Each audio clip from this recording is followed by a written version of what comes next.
Welcome, everyone. I see lots of people online, and hopefully, people give me some thumbs up online if you can hear me talking. Hopefully, this is working. Chris is giving me thumbs up. I love it. Good. Welcome, everyone. I see there's over 100 people online. We've got lots of people here in Akron as well, and I'm guessing there might be a few joining still as we get started. So welcome to everyone. There is Spanish and French translation. So if that is good for you online, please look for that at the bottom of the screen. There's a small circle that is your interpretation tool. So go there. My name is Andrea Geiser-Lehman, and I am the IVEP program lead.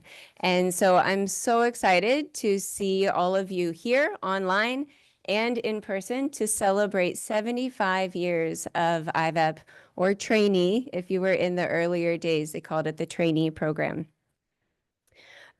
People are joining who have gotten up very early to join at 6 a.m. And I know there are also some people who stayed up till midnight to join. So good for you. I'm so happy to have a lot of people joining. On the call, we have people who are IVEP or trainee alumni. We also have people who were hosts, or people who were supervisors, or people who are friends of IVEP. So I'm so glad we have a good variety. And also MCC staff, of course, who work with people around the world. There are also a few countries that are having specific gatherings.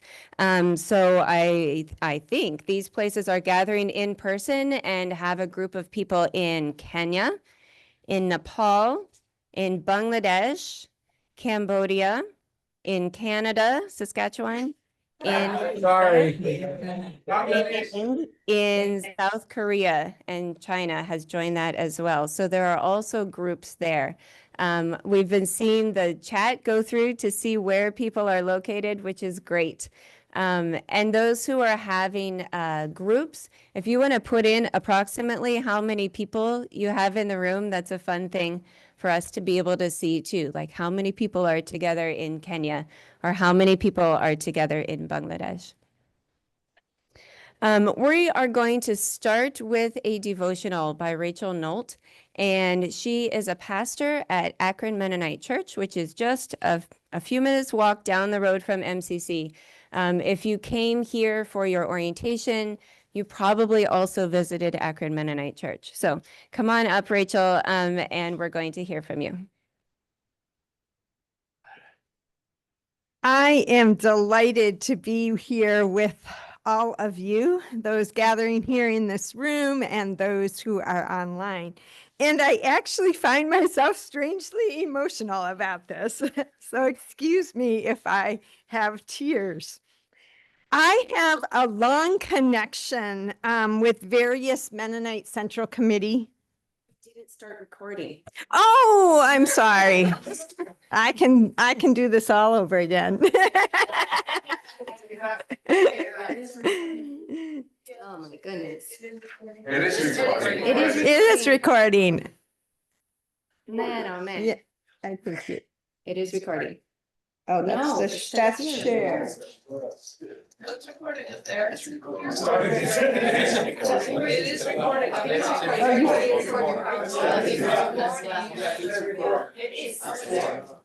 it still recording? Yes. Hey, thank you. That's what happens when we're gathering around the world. We have these technical difficulties. As I said, I have a long connection with various Mennonite Central Committee exchange programs, though I have to say not for 75 years. In 1979, I was 10 years old when my family welcomed Janusz Turkski into our home in northern Michigan. Janusz came to us from Poland as a participant in an MCC agricultural exchange program. And with his arrival, my small rural world expanded exponentially. Now I'm talking rural, like 300 people maybe in our little village, and we lived out in the country. So his arrival just made my world so much bigger. It was my first opportunity to learn about cultural differences and similarities by offering hospitality and building relationships. So then fast forward it about 33 years to the fall of 2012, when my husband, my 2 daughters, and I eagerly welcomed Brenda Perez from Paraguay into our home in northern Indiana. My daughters were 9 and 11 when they gained a big sister, and my husband and I welcomed another daughter. And hello, Brenda. She's online right now. We became family through living together. We shared our food and our traditions. We played games and traveled together. We laughed, we talked, and we cried. After Brenda returned to her home in Paraguay, we had the privilege of visiting her and her family, an extended family in Ascension in 2017. There we gathered more stories and memories, and we built more relationships that have continued to shape how I and our family see the world. Now our family has come full circle as our younger daughter, Esther, hello Esther, is currently serving with SALT in Kenya. And I believe all of them are online, including my daughter who lives here. So this is very special. Psalm 66 says, "Make a joyful noise to the Lord, to God, all the earth. Sing the glory of God's name. Give God glorious praise. Say to God, how awesome are your deeds. Because of your great power, your enemies cringe before you. All the earth worships you. They sing praises to you. Sing praises to your name. So come and see what God has done. He is awesome in his deeds among mortals." That is our theme verse for this weekend. That verse is part of a communal song of praise. The psalmist calls all people, all creation, all the earth to gather to worship God. And it happens. All the earth worships. All the earth witnesses to God's awesome deeds. And today we are part of this act of worship. We join creation in this century-long celebration of worship as we gather across time zones and around the globe. We are forming a congregation right now that is composed of people from a multitude of great race, language, and culture. We gather to witness what God has done among us. But this communal witness is a gathering of our individual witness. In verse 16 of Psalm 66, the psalmist repeats the call to worship. And this time it's as an individual. Come and hear, all you who fear God, and I will tell you what God has done for me. Our praise and worship are magnified when we each tell our story of God's goodness in our lives. Our individual stories offer new evidence of God's faithfulness through the ages. It is new evidence that we invite the whole community to affirm. So our individual transformation through our IVEP experience is not just for us. It's for the whole community. In fact, it's for the whole world. So our transformation is for the transformation of all creation. When Brenda and I were texting about this morning and what I might share, she commented that there is so much war, hate, and division in the world right now, everywhere. And she shared a verse that she and her sons have recently memorized from Colossians 3:14. And above all these things, put on love, which is the bond of perfection. IVEP is about growing love. It's about growing love among individuals across divisions. And as that love grows, it spreads to others around us. This love that we profess among us is God's love flowing through us to the world. Jesus too said, "Come and see." He said, if you have questions about who I am, come and see. If you want to know what Jesus is doing among us, come and see. If you want to know where God's kingdom is growing and showing up, come and see. Our witness is not just the stories we tell, not just our words among us who already know God, but it is something that is visible for all the world to see. I have experienced God's love and grace through the relationships built through IVEP. In all relationships, we learn to offer grace and forgiveness to each other, but especially in cross-cultural relationships, in a close family setting. Through my experience as an IVEP host mom, I learned to see with new eyes, to question my own assumptions, and to be open to new ways of doing things. And I am just one story. All of you have your stories as well. So it's awesome to think about how far in 75 years of relationships among IVEPers, just to think about them and their host families and the friends they have made and how that storytelling, that love spreads all across the globe. I marvel at what power our stories have as we share them in our congregations and our neighborhoods. Imagine the world transformed by gracious hospitality and loving relationship. Imagine the world transformed by our experience of God's grace and love. Imagine a world filled with love, not hate, peace, not war, and unity, not division. Imagine God's kingdom here and now among us. Please join me in prayer. Gracious God, we are grateful for each person gathered in this space and around the world, brought here by the MCC International Visitor Exchange Program.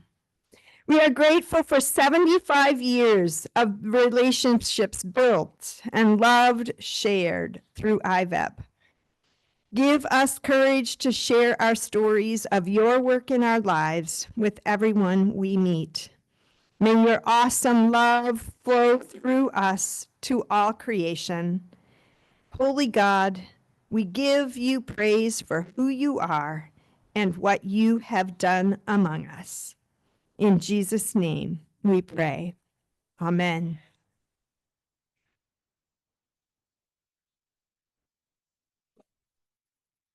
Next, we are going to hear from the directors of MCC. In US is Anne Graber-Hirschberger, and in Canada is Ken Kim. So I'm going to stop sharing my screen and turn it over to you two.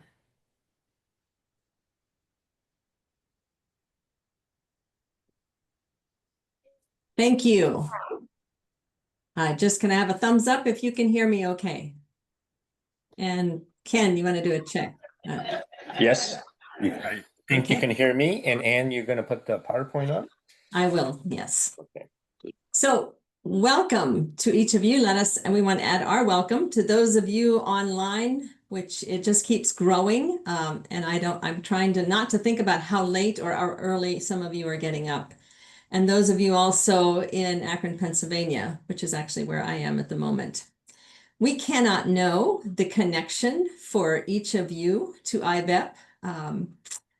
We know this group has former IVEPers, participants, host families, workplace hosts, and staff who've made this program happen over the decades. You know, it takes such a village. And indeed, this is an act of worship. In some ways, it's an act of defiance against the pressures of our world today, that we will gather together as Christian brothers and sisters and celebrate this time.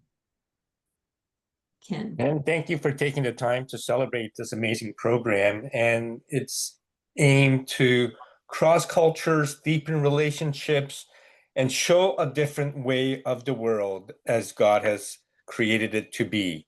And as the body of Christ, we are one. And I, as the current executive director of Canada, want to welcome all of you, those who have participated as an IVEPer, and for those who have hosted and have worked alongside. Even I, although very new into the MCC family, I know of IVEPers that I worked with more than 25 years ago, and I'm grateful for the transformative power of the program and its amazing ability to invite all to that one table of Christ.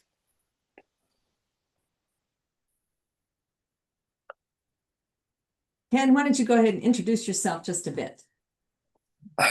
So I come from a Presbyterian background, but I have 11 years of overseas work in Guatemala. And it was at that time that I ran into MCCers and IVEPers. And alongside them, I worked on the ground. And in 2025, I joined. So I have less than a year of work with MCC, but I'm deeply grateful having collaborated with MCC throughout my career, especially alongside those working along the Canadian Food Grains Bank table. And I'm Ann Graber Hirschberger, and I am Ken's colleague in the US. I am executive director for MCC US. I started with MCC in El Salvador in 1983, then in Nicaragua with my husband and our family, 85 to 90, and then 99, 2000. And since in many of those ensuing years, I was also part of the board and came on as staff about 6 years ago. It's good to be here. We would like to give we were asked to give a broad update on MCC today. Some of you are very recently involved in MCC, some were many, many years ago. So what is the same in MCC is our mission and vision, but much has changed, as you might imagine, as the world have changed. We continue to do what we have known us to do, but we are also different. And I think you might need to put it on presentation mode for the PowerPoint, because Okay, you're seeing the other. I'm seeing the picture of the One Asia gathering and the PowerPoint program, but not the actual slide. Okay. Not on full screen anyhow. All right, let me figure out how to stop sharing. I thought I had shared the right thing. Ken, you want to start talking about our verse? Sure. I try to do that. So 10 years ago, when the two executive directors decided to choose a scripture verse to guide MCC staff around the world and offer us a way to gather around a similar passage and dwell on it for the year. So it's interesting, Rachel shared with us the passage from John 1, 38, 39, which is in the opening devotion, which is turning around, Jesus saw and followed and asked, "What do you want?" They said, "Rabbi," which means teacher. "Where are you staying?" "Come," he replied, "and you will see." So they went and saw where he was staying, and they spent that day with him. This is what IVEP has intended to do, to follow Jesus to a new place and see where he is staying. This is what all of you attempted to do, and you saw quite a bit, didn't you? You saw a lot.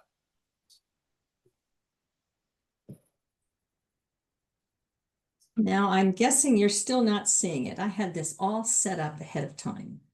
Let me see if I can share my screen, Ann. Oh, let's see. Anybody seeing it?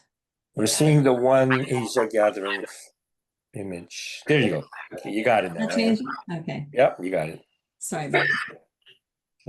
Okay, I know there's quite a few of us on here, and many of you know our mission and vision, but I'm going to ask us all to perhaps mute and read this together around the world. So the green is the identity, the purple is our mission, and the gray is our vision. So I'm going to ask you to read this together, but perhaps muted, everyone.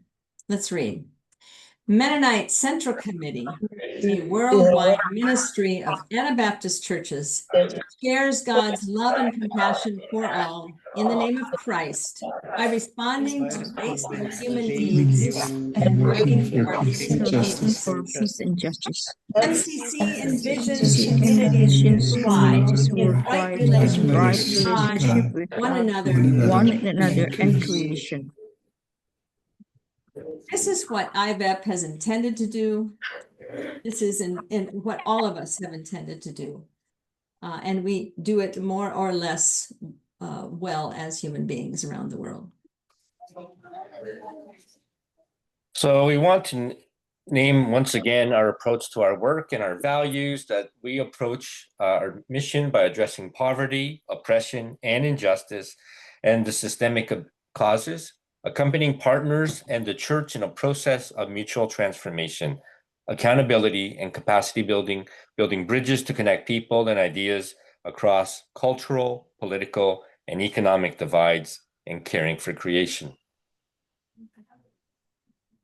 MCC and all of us in any way connected to MCC are struggling toward this always. We're not perfect, and we don't always fulfill these. Likely all of us on this call have experienced both joy of being part of MCC and also some pain. Perhaps some of us remember times we inflicted harm on others or harm was inflicted on us. We pray that there is and has been healing and forgiveness in our connections even today. And yet we give thanks because God continues to shape us and guide us as we lean on him. So where do we work and who do we work with today? We're in 46 countries, 345 partners, 459 projects, and over 1,200 workers around the world today, and over $80 million supporting relief, development, and peace projects around the world. These are numbers. We know in each number, there is a depth of story of which some of you are here today. Just a reminder that several decades ago, MCC moved from direct implementation of projects to implementation through local partners who know best the local needs and the best approaches as how it should be applied. So we are thankful for this progression of our work.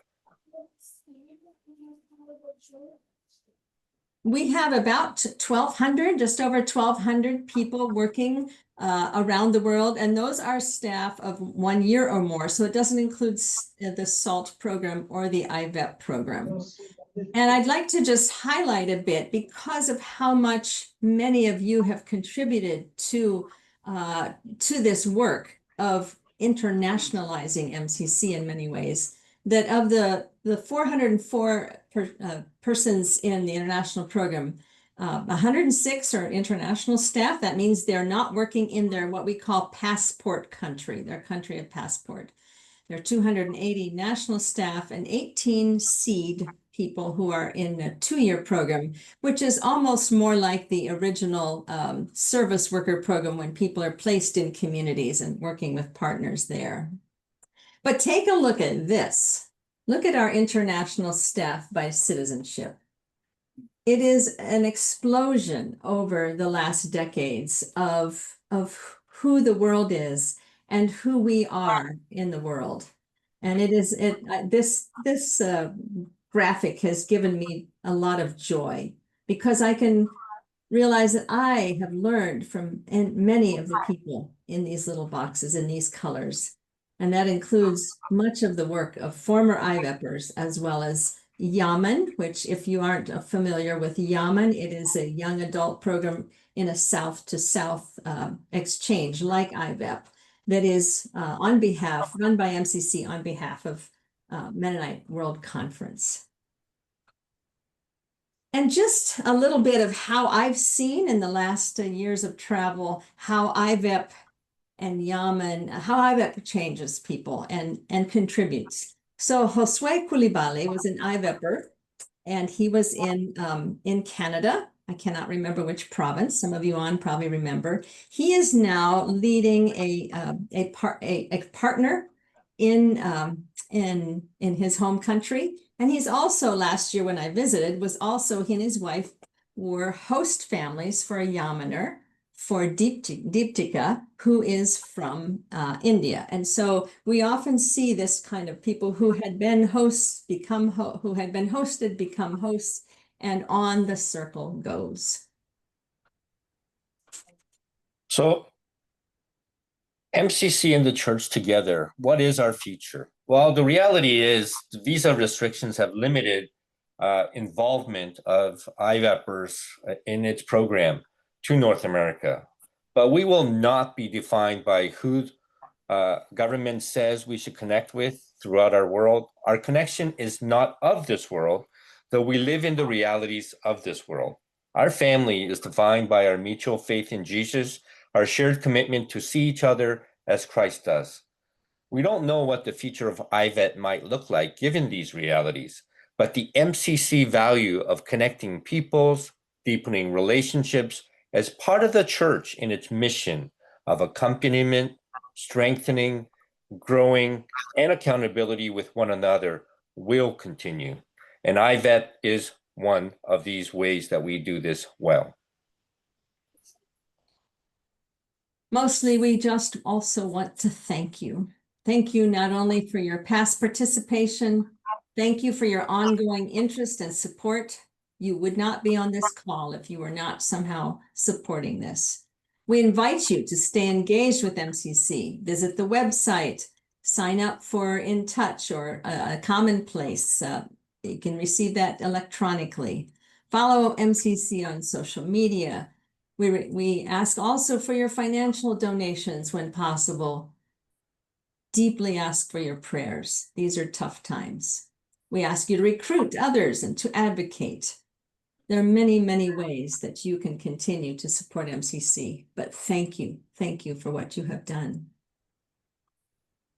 Let me also thank you by sharing a quote from Doreen Harms, as you know, that incredible IVEP administrator who, through her years of service, touched you, and for some of you, would have known personally.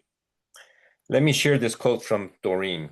In retrospect, I can see also that the Lord built in doors and windows when I could see no way to move forward.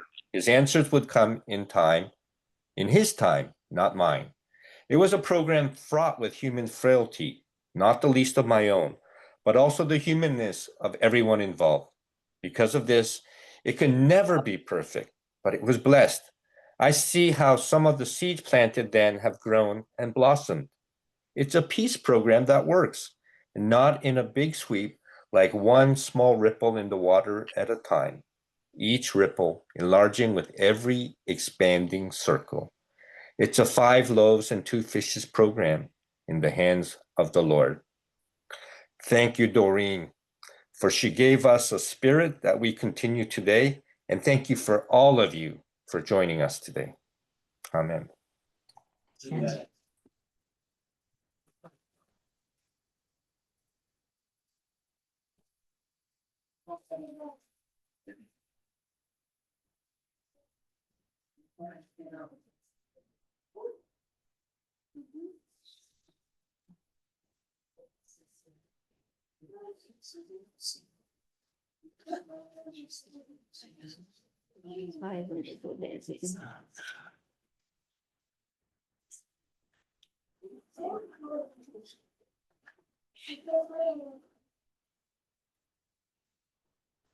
Okay, we are now going to do something that is a little more interactive. So get out your cell phones because we are going to have some questions for you to answer. We're starting with the 1950s.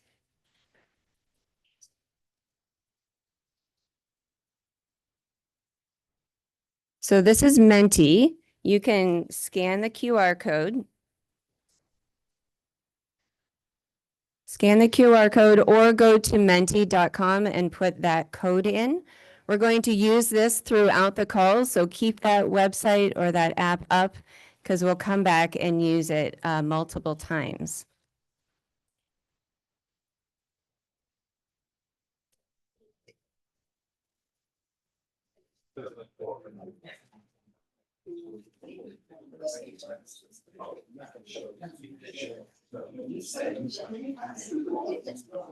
The people in Akron had a preview of this because we had some of these questions yesterday. But do they remember is the question. Yeah, it seems like. So people are answering.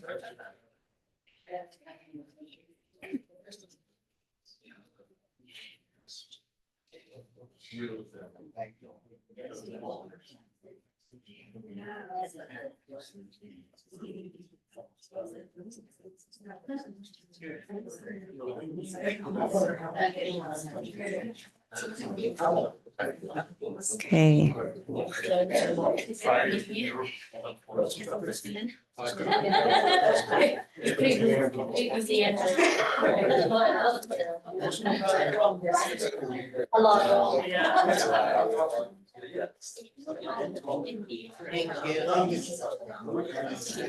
I'll give you a clue. The correct answer does not yet have the most votes.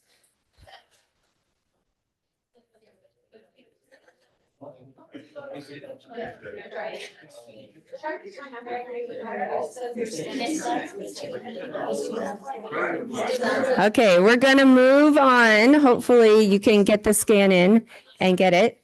The correct answer is Japan. Japan was the first Asian country that sent IVEP participants.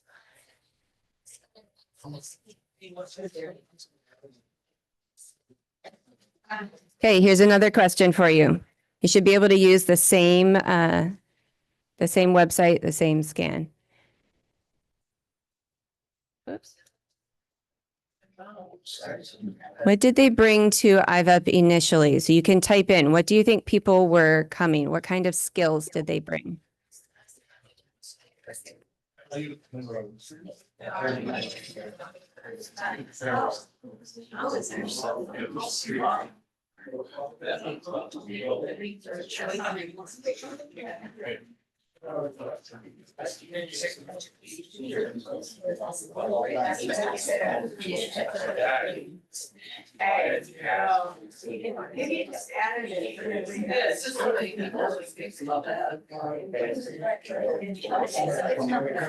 Good. You are getting the correct answers, everybody online and here. This is good. Farming was a big thing at the beginning. Lots of farmers came. Farmers, nurses, people who were doing secretary work, childcare was also something in the very early years. So keep thinking about the 1950s. This is the time that we're thinking about.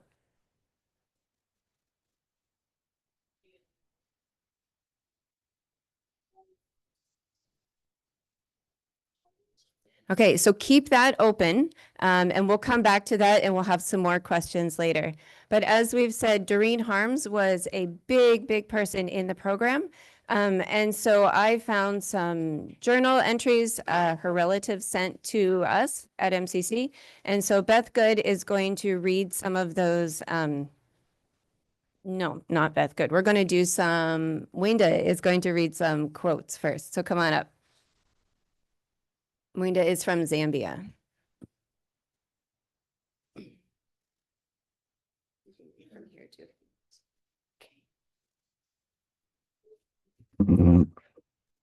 Hello, everybody. So the first quote that I'll read It is a peace program that works.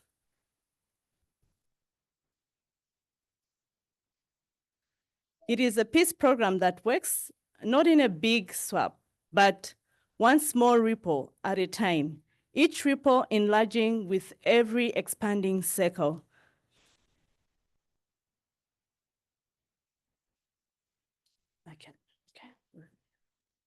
Okay, Beth Good is going to share with us now some quotes from Doreen Harms. Hello, everyone. My name is Beth Good, and I am the director of the Global Service Learning Department with MCC, and IVEP is one of the programs within that department. But right now, I am Doreen Harms. It was early in 1949, after World War II.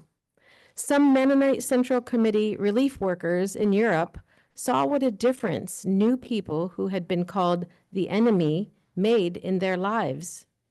They wished that especially the young people who had gone through the war and experienced the hate propaganda that war engenders would also have an international peaceful experience. They dreamed of a program that would bring young people to North America for 1 year to live and work, worship and play with people here in their homes, communities, and churches. MCC's executive secretary, William Snyder, asked me to put feet under that dream and create a new program for that purpose.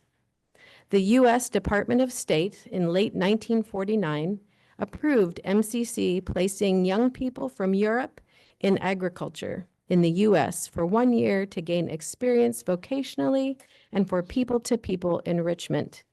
It was a new concept. MCC was the 8th agency in the country to receive this certification. It was a challenging task. At that time, I was just concluding coordinating the World War II refugee placement in the U.S., and the Refugee Resource Committee I was working with were willing, for the most part, to help with this new venture as placement helpers and counselors. Initially, we called the young people coming from abroad trainees. The first group of trainees arrived in 1950. It consisted of 21, all from Europe, all men, and our government said that all had to be placed in agribusiness or farming in the U.S. The group from Germany was processed faster in Europe, and they arrived on an earlier ship than did the Swiss, French, and Dutch. Only later could they travel by air. In 1950, the best source of ship arrival times was the New York Times newspaper. The second group arrived in mid-1951. Their ship sailed faster than the communication traveled. The trainees arrived in New York Harbor the evening before they were scheduled. I was not there yet. One of the group was resourceful enough to find a telephone on the pier and called MCC Akron, Pennsylvania. My personal travel experience then was limited to cars, buses, and trains. My very first airplane ride was that night, rushing to New York. There in the darkness on the deserted pier, I found our group huddled together, faces etched in weariness and uncertainty. This dramatic start led to a year full of many new experiences.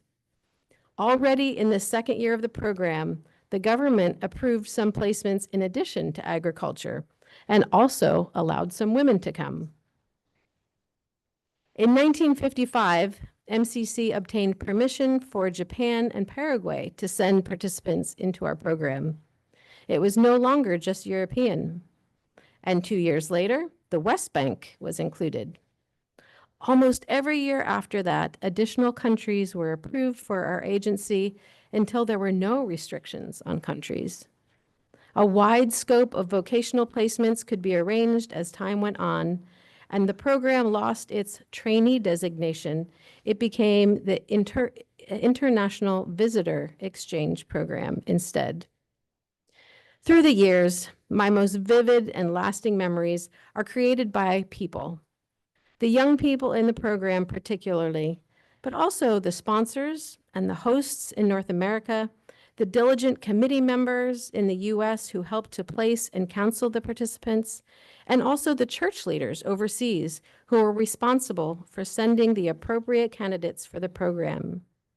Each one brought a precious personal dynamic to the total mix.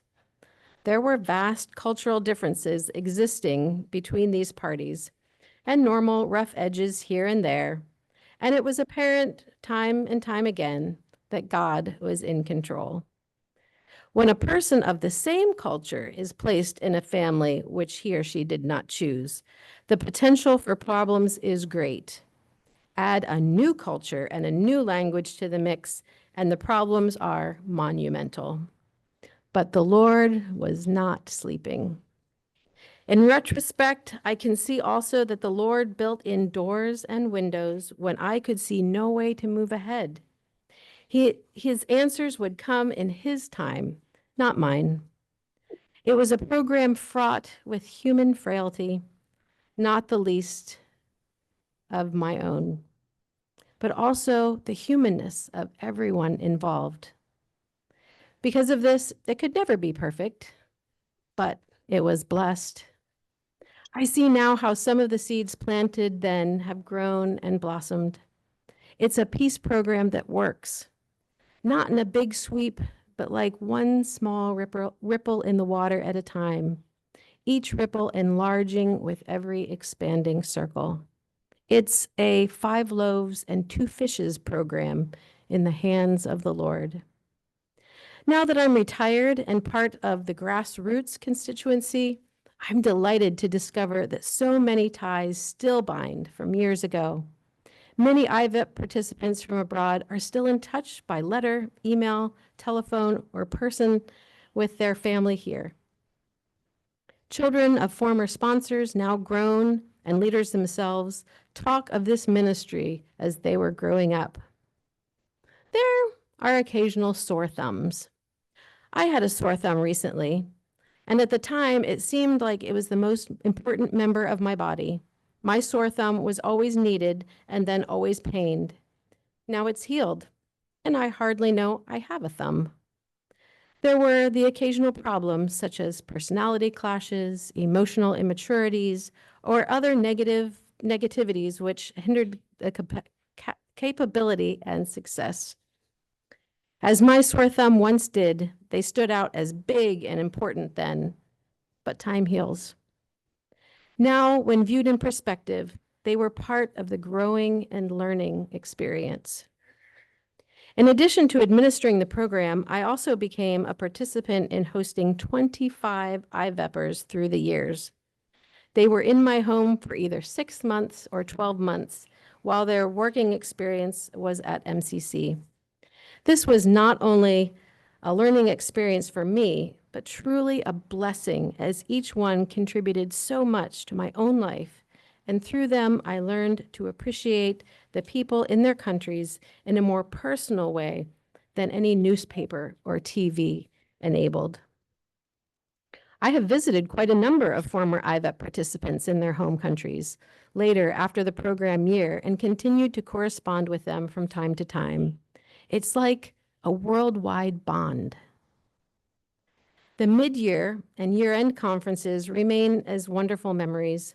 The warm and caring global fellowship, the happy blend of voices with 25 to 30 different accents, the one in the Spirit, one in the Lord, Esprit de Corps, the laughing and crying together, the fun and solemn moments together, all remain as vivid and precious memories.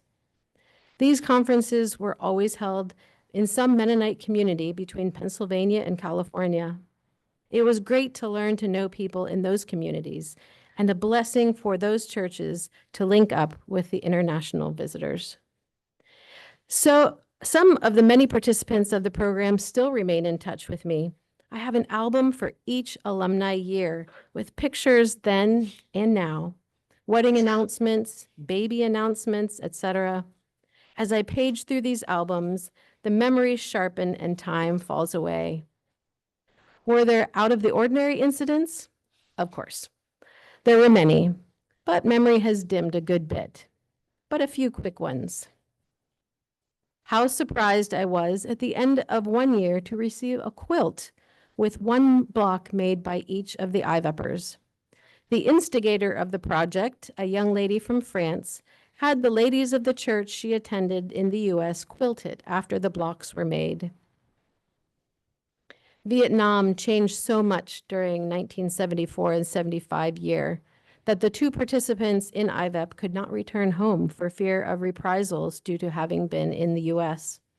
It was a new wrinkle trying to help them settle in here, and especially since they very much missed their families and wanted to go home. We experienced miracles. One of the young men from Ghana came down with a debilitating bone disease that medical doctors called terminal after doing a biopsy. He could painfully walk only with the aid of crutches. Sending him home was not an option because he did not have either medical care or someone to help him. My house turned into a mini hospital for a couple of months. Then a sponsor was found in Bern, Indiana, who was willing to take him in and nurse him. He was walking fine by year's end, healed. Now he is farming in Ghana.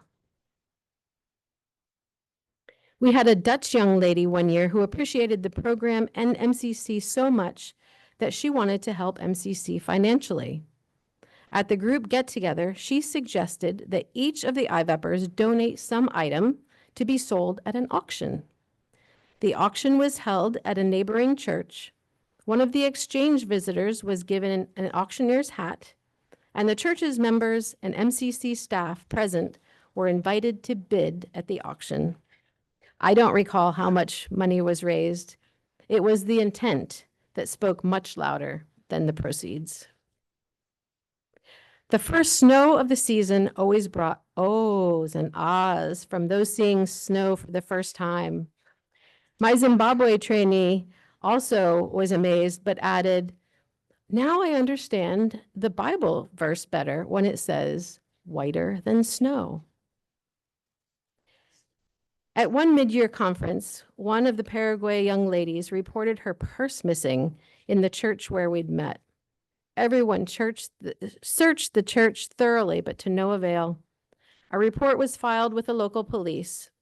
Her purse not only contained money, but her passport. The Paraguayan embassy was notified, and after a month or two, the embassy issued a temporary travel document for her. After perhaps 3 or 4 months, we received a call that the police had discovered her purse under an iron grating in a city park. Some young lads apparently came into the church during our meeting and ran off with the purse. They took out the money and discarded the rest. Her weather-beaten passport was still in the handbag. And talking about passports, there was a Uruguay fellow who moments before departure from Akron for the airport in New York could not find his passport. The buses left for New York with the other IVEPers, but he remained in Akron with instructions to call the Uruguayan embassy. After everyone had left for home, I came back to Akron, and with a red face, he came to me with his passport. He had packed it in his suitcase with his clothing.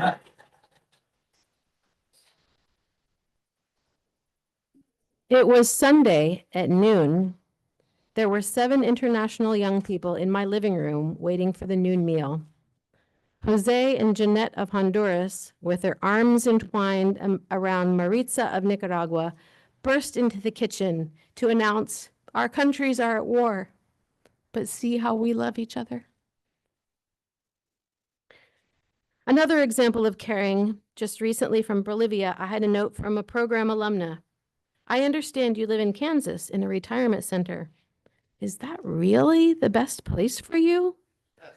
And she invited me to visit her and her family for a very long time.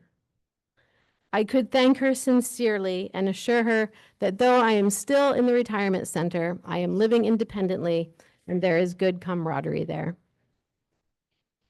IVEP certainly is a time of intermingling the rice roots, the grassroots, of reaching out, looking into each other's eyes, and learning that there really are people in that country with feelings and ambitions and pains not unlike our own, not just nameless people in the news or the TV screen. It's learning to know, to love, to respect. A well-known story whose author I'm unable to name captures the vision of IVEP as I have experienced it. A wise teacher from the East many years ago tested his students by asking, how can you tell when night has ended and the day is on its way back? Is it when you see a tree in the distance and you can tell whether it is an olive tree or a fig tree? No, said the teacher. Is it when you see an animal in the distance and you can tell whether it's a sheep or a goat? No, the teacher replied. The dawn is here when you can look in the face of any woman or man across the world and see that she or he is your sister or brother. Because if you cannot do this, then no matter what time it is still night. These were written by Doreen when she could remember many more details, and she shared them with a relative, Marge Harms, who documented them. Peter Dick, a former longtime MCC administrator, said about Harms, Doreen gives her all to whatever she's doing. She is energetic and efficient and does not go back and weep over spilled milk, but keeps plugging away. I don't ever recall her losing her cool or being moody. I've often said if she ever retires, she'll have to be replaced by 2 people. Doreen had a total of 43 years of service with MCC, most of which were with the volunteer exchange coordinator. She retired in 1991 at the Kidron Bethel Retirement Village, but still kept active and connected as long as possible. She passed away on December 27th, 2022 at the age of 97 in North Newton, Kansas. We want to honor and appreciate Doreen's many years of thoughtful and caring work with IVEP. She touched so many lives in a positive way. Thank you, Doreen Harms.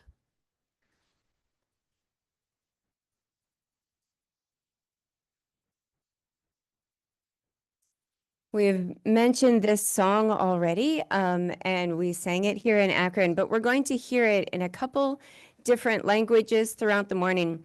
We are one in the Spirit. We are one in the Lord.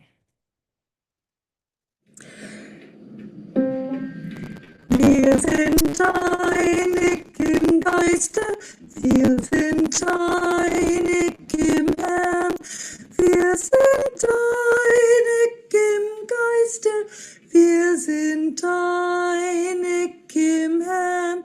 Lasst uns beten Einheit durch den Geist unseres Herrn. Denn wir werden als Christen an der Liebe erkannt. Ja, wir werden an der Liebe erst erkannt.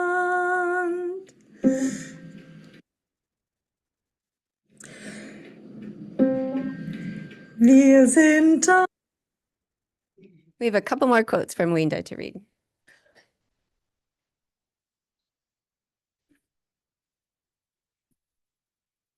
On the 17th of August, 1951, I left my parents' home to spend 1 year as a farm boy in the US. On the 18th of August, I arrived in Belgium by train. Our group of 13 spent a happy time together during the ocean voyage. On the 30th of August, we arrived in New York, and the nearer we came to America, the greater was our amazement. We spent the 31st of August in New York, seeing many things. On Monday, we were informed of our assignment. A year rich in experiences, a year rich in blessings. This year has been a creative year of which I keep wonderful and unforgettable souvenir.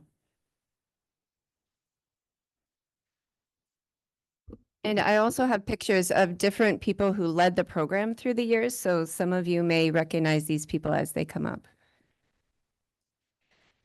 It does not seem possible that 12 months have elapsed since last year when I met you at the pier in Hoboken, New Jersey. Since then, you have seen, heard, and experienced much. You have widened my horizons to include the friendship of people from other countries, not only those that live next door at home. Does this mean anything to you? We hope it will help you to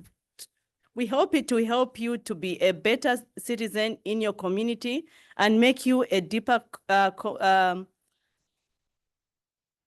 commitment to Christ, who said, "Thou shalt love thy neighbor as thyself."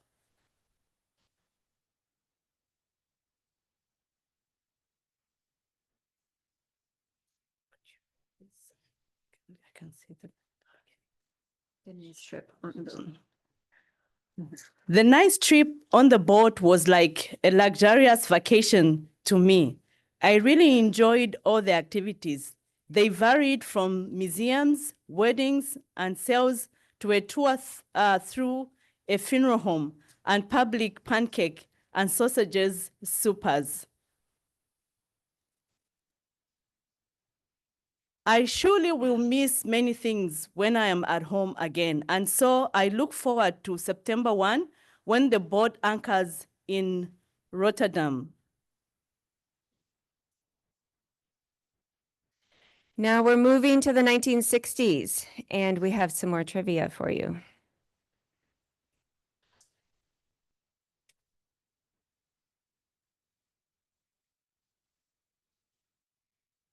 The last year of travel to the U.S. by ocean was in what year?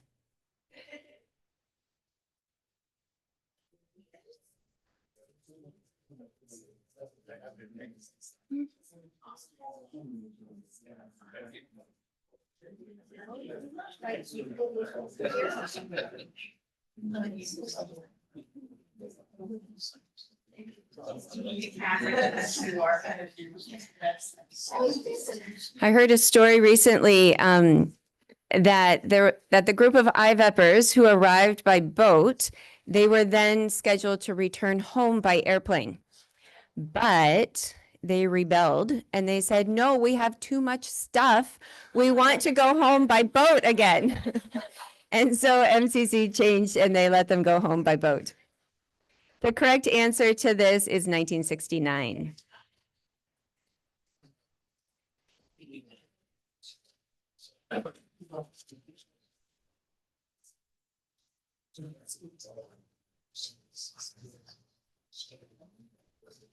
In the 1960s, this program was started for young American youth to have an exchange year in Germany and the Netherlands. What was the name of the program?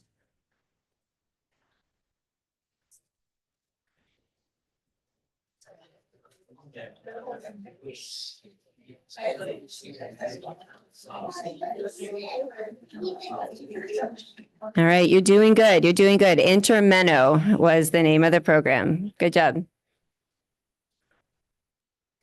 All right, Vikal is going to come and read some quotes for us. Vikal is from India. Good morning, all. I personally have gained much from learning to know each one of you. Emma. Then from, I won't dare to say the name because I may be wrong. I'm the first trainee in this part of Canada and have had opportunity to speak about our program. Too soon, my time will be over, and I know when I go home in August that I will leave many good friends over here. My wish is that every one of the young people at home could spend such an enjoyable and instructive time in Christian fellowship as I did this year. In the church, people are always nice to me. I appreciate the sewing circle very much. The women don't sew only but have fellowship. When I am back home, I will understand better how a stranger feels when he visits our church and how much it means to be welcome.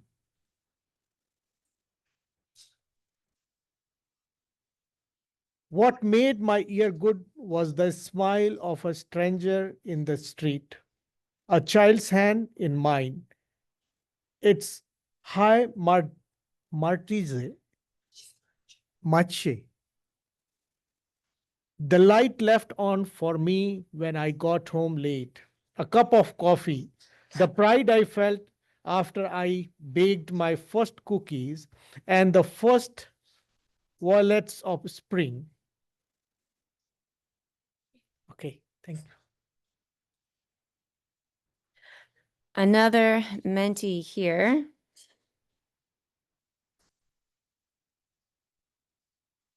As you think back about your time as a participant or a host or a supervisor, what is one word that comes to mind? Type that in. What is one word that you think of?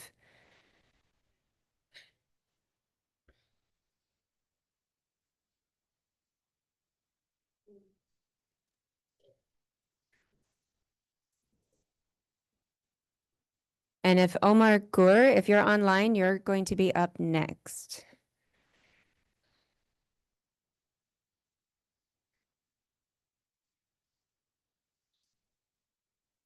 I love seeing all these words pop up.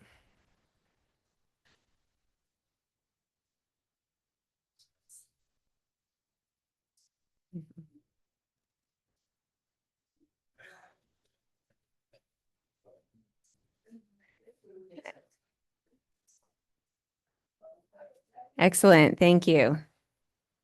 Omagur, are you online to talk with us?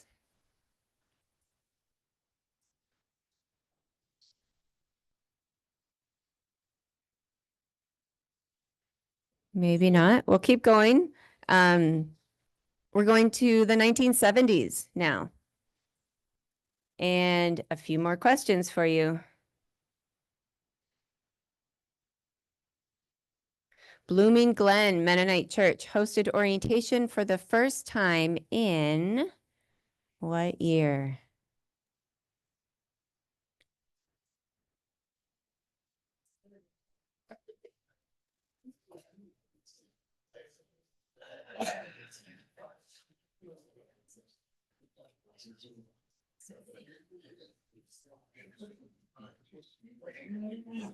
The correct answer is 1971.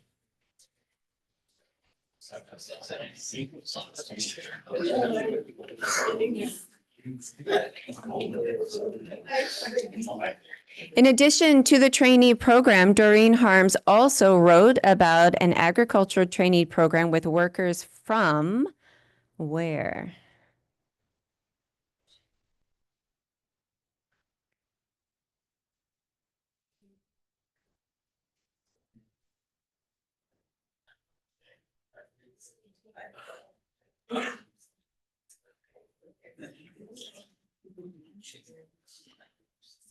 The correct answer is not yet winning. The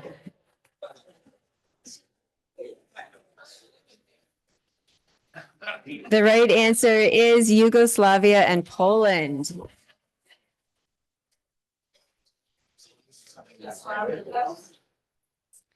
All right, we've got some quotes here, and Heike is going to read online. Heike, are you there? Yep. Even though there are many differences between an American and a Japanese, I have found that in Christ we are one, because we are brothers and sisters in Him. We're able to rise above our differences and have fellowship together. Masami Yoshino. Snow! The sight in nature is lovely, but my hands, feet, and ears were so cold that I could hardly hear anyone talking to me. It was so very different from Africa's climate. Thank you, Heike. She's from Germany. We also have a few videos that people sent us, so we're going to hear from Rito Rosario.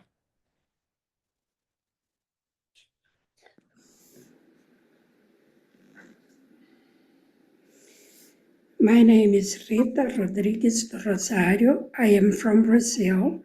I'm 70 years old, and I was an IVEP trainee in the year of 1976-77.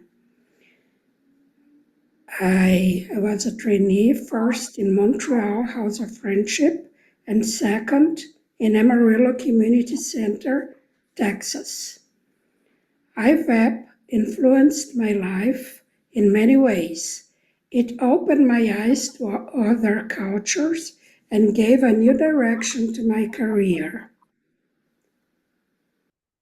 I am just about to retire from being responsible for the last 16 years as editor of our Daily Bread devotional in the Portuguese language. 3 words that describe my IVEP experience are bridges of understanding, because it was a time to learn to love and embrace others from all places. A favorite memory I have from my IVEP years is singing together, "They will know we are Christians by our love." The person I appreciate most in my IVEP years, one of them, Doreen Harms, because she was so loving and so concerned with everyone's well-being. She was our mother while we were away from home. One challenge I overcame during my IVEP years was to enhance my self-confidence. All the experiences I had in this program were very helpful to me in the past, and it still is in the present. Thank you.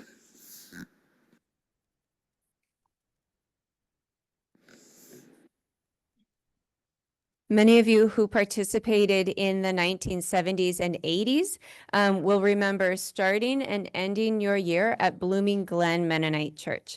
Michael Bishop has made us a video remembering the connection with IVEP. Water! So dry! Water! Oh! Water!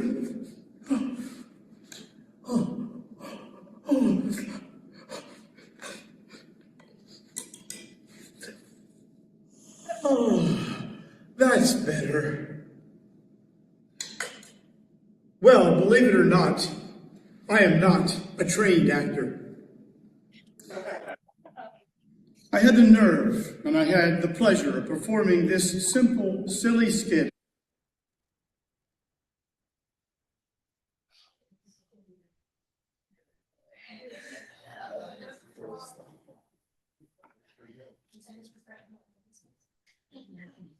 Uh-oh. Over 45 years ago, in this very place. It remains for me a key memory from over 2 decades where this congregation hosted the orientation of Mennonite Central Committee's International Visitor Exchange Program, which we started to host here in the late 1970s until the Welcome Center was established in Akron, Pennsylvania in the 2000s. Greetings, my name is Michael Bishop and I serve on the pastoral staff here at Blooming Glen Mennonite Church. Just a few weeks ago, a former IVEP participant walked with me through the environs of this Blooming Glen campus. With childlike delight, he entered this fellowship hall and found himself transported in his experience, this time of orientation into a new people, a place, and a purpose.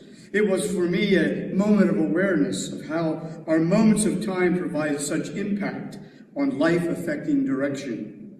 As I recall, the week-long orientation sought to crash course IVEPers to life in these United States, which sounds rather overwhelming. I'm sure it was. Participants were hosted in homes by church folk who provided additional welcome and introduction to such surroundings in preparation for service assignments that soon would begin.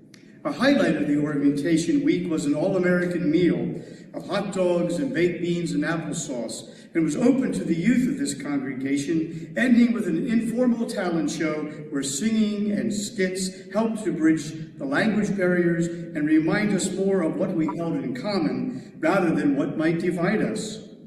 If you were at one time a participant in this IVEP program, you likely experienced welcome and introduction and orientation either at the Welcome Center in Akron, PA, or here in Blooming Glen, Pennsylvania. Either location sought to pay significant hospitality and welcome and safe frame and a sense of family relationship.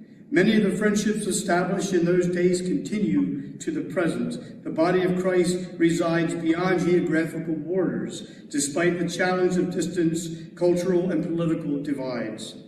Even a silly skit in a fellowship hall of a Mennonite church in a little village like Blooming Glen can serve as a point of entry and embrace an engagement for God's workmanship in the expanse of this world.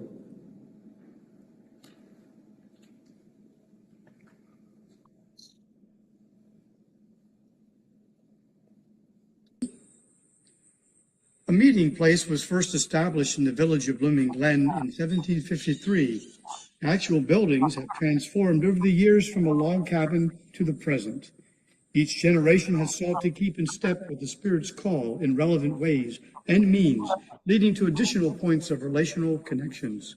The playground, the pavilion, the walking path, horseshoes, a disc golf course, and a gaga pit, and stewardly use of farmable land represent physical and tactile intentions to meet folks in Jesus' name, perhaps beyond the formal church building. I recall in those early IVEP orientation days, a volleyball net on the hot blacktop served as the only available activity on the church campus. These additional resources provide and prove to be well used and received.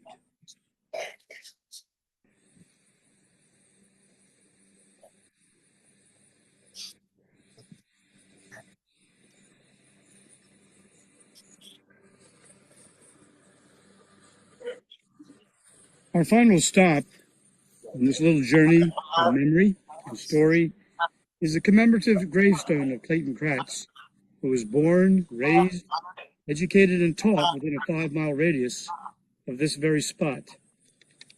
Clayton's exceptional character and leadership skills were recognized by Mennonites with concern and position to address the crucial humanitarian crisis of famine in Russia following the First World War and subsequent Civil War. In 1920, at the age of 24, Clayton joined a response effort by the newly established Mennonite Central Committee amidst war and winter's ascent to coordinate supplies of clothing, fuel, and food. Exact events remain inconclusive, but it seems Clayton was arrested by the Red Army, likely assumed to be a spy. Clayton was never seen or heard of again. In addition to the ongoing and extensive work of Mennonite Central Committee, of which IVEP finds its structure, was the Clayton Kratz Fellowship, a network of business owners who provided financial support for young people desiring higher education in Mennonite colleges, which eventually became a chapter of MEDA, Mennonite Economic Development Associates. Clayton Stone reads a simple yet powerful poignant message. Memorial, Clayton H. Kratz, November 5, 1896. Went to Russia, 1920. The International Visitor Exchange Program thrives still today through the Spirit's imagination and guidance, capable MCC leadership, willing financial support, and the curiosity of young people like yourselves from far parts of the world. I leave you with words to a hymn which invite us to consider the power and purpose of place in our lives. Blooming Glen Mennonite Church has sought to be a place of welcome, of nurture, and of sending. The hymn reads, "What is this place where we are meeting? Only a house, the earth its floor, walls and a roof, sheltering people, windows for light, an open door. Yet it becomes a body that lives when we are gathered here and know our God is near." Thank you for spending this time together. Perhaps something was of interest, sparked a memory, or provided some renewed appreciation for the work of Mennonite Central Committee, the importance of place in our lives as formation, and for the workmanship of God who welcomes, inspires, and sends for purposes of relational hope, justice, and peace for all the world. May it be so. Amen.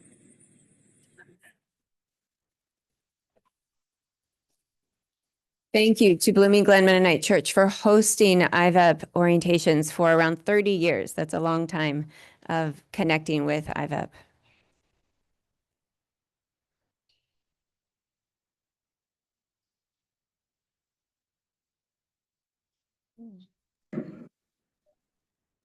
And we've got another song, They Will Know That We're Christians by Our Love, Joel Cano from Honduras.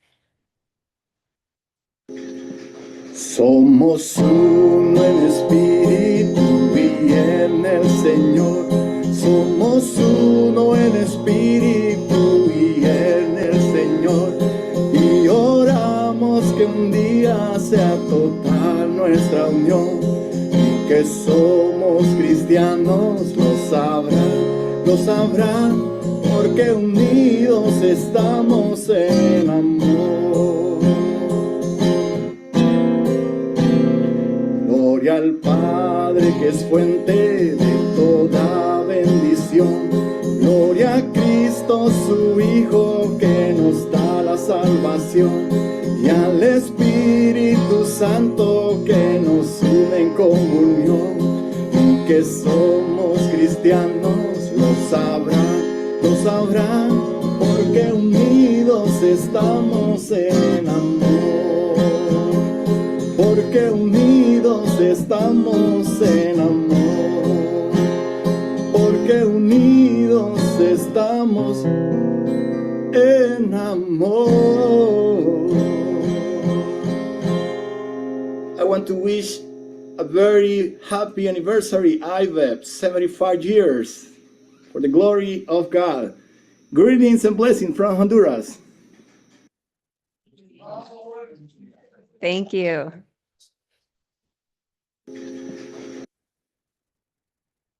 All right, another question for you. Which state or province did you work in when you were part of IVEP or you were a trainee? Where were you working?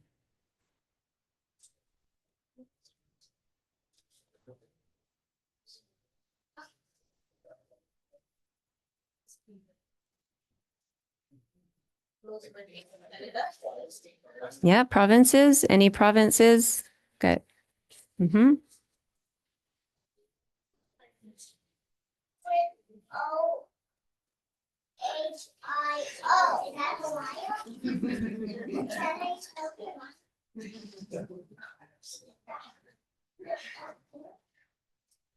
All right, lots of states and provinces. It looks like Pennsylvania is the biggest, but lots of other places too. Wonderful.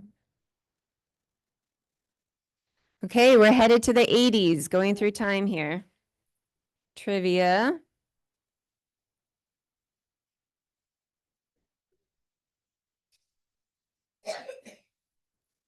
In what year the SALT program begins, serving and learning together, where U.S. people serve in various countries, the opposite of IVEP. It started only with U.S., but now includes Canada as well.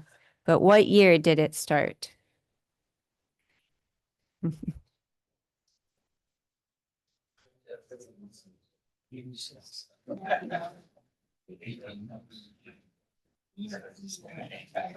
You're very close. The year was 1981 is when it started. All right, we've got some quotes here, and Jacob is going to read. Jacob's from Burkina Faso.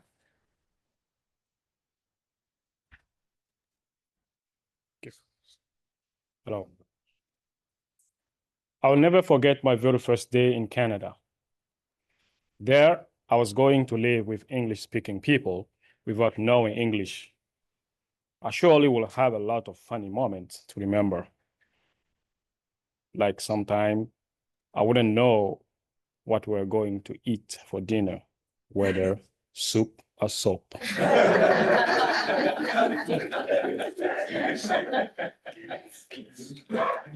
I work in Brookville Hospital, Illinois, as an anesthesia aide in the operating room. I had a great opportunity to observe new procedures, methods, and technique being in use both in anesthesia and surgery. It was very interesting to me as a nurse anesthetist.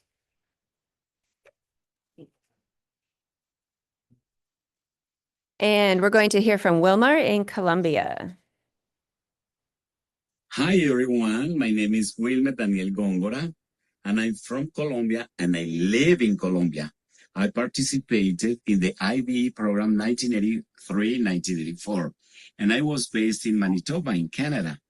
The favorite experience I had in the program was the midterm reunion when people from all over the world we gathered together and we had such a fantastic time to share experiences and to share many good times.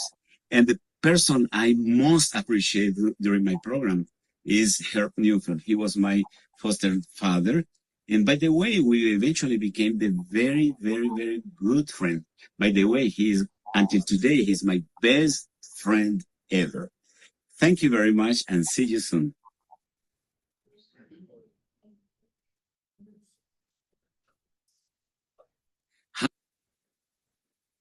And we're going to hear from Edith in Uruguay.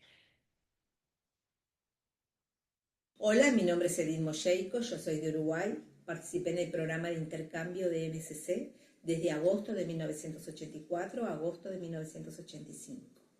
Fue una experiencia inolvidable que cambió totalmente mi vida.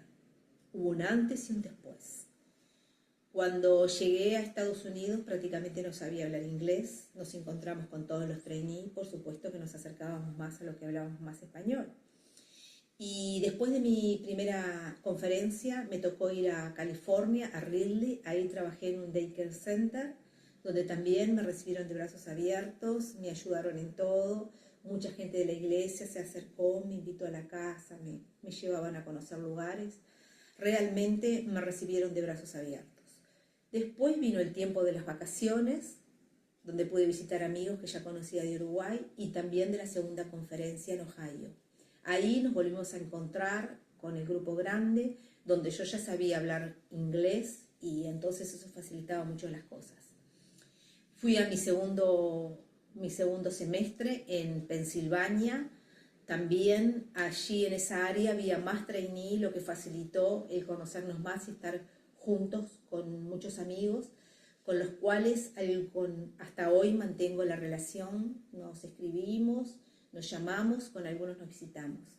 Y ahí también conocí a mi familia anfitriona, los Schiffler, que fueron excelentes. Me recibieron como una hija, aprendí de ellos muchísimas cosas. Una familia que amaba a Dios, que amaba la iglesia, el servicio. Fue un aprendizaje total con ellos. Quiero agradecer a Dios la oportunidad de haber conocido tanta gente maravillosa, la oportunidad del cambio que hubo en mi vida al poder mirar el mundo de manera diferente después de haber estado en ese país y agradecer al MCC la oportunidad de ese intercambio. Gracias, gracias, gracias.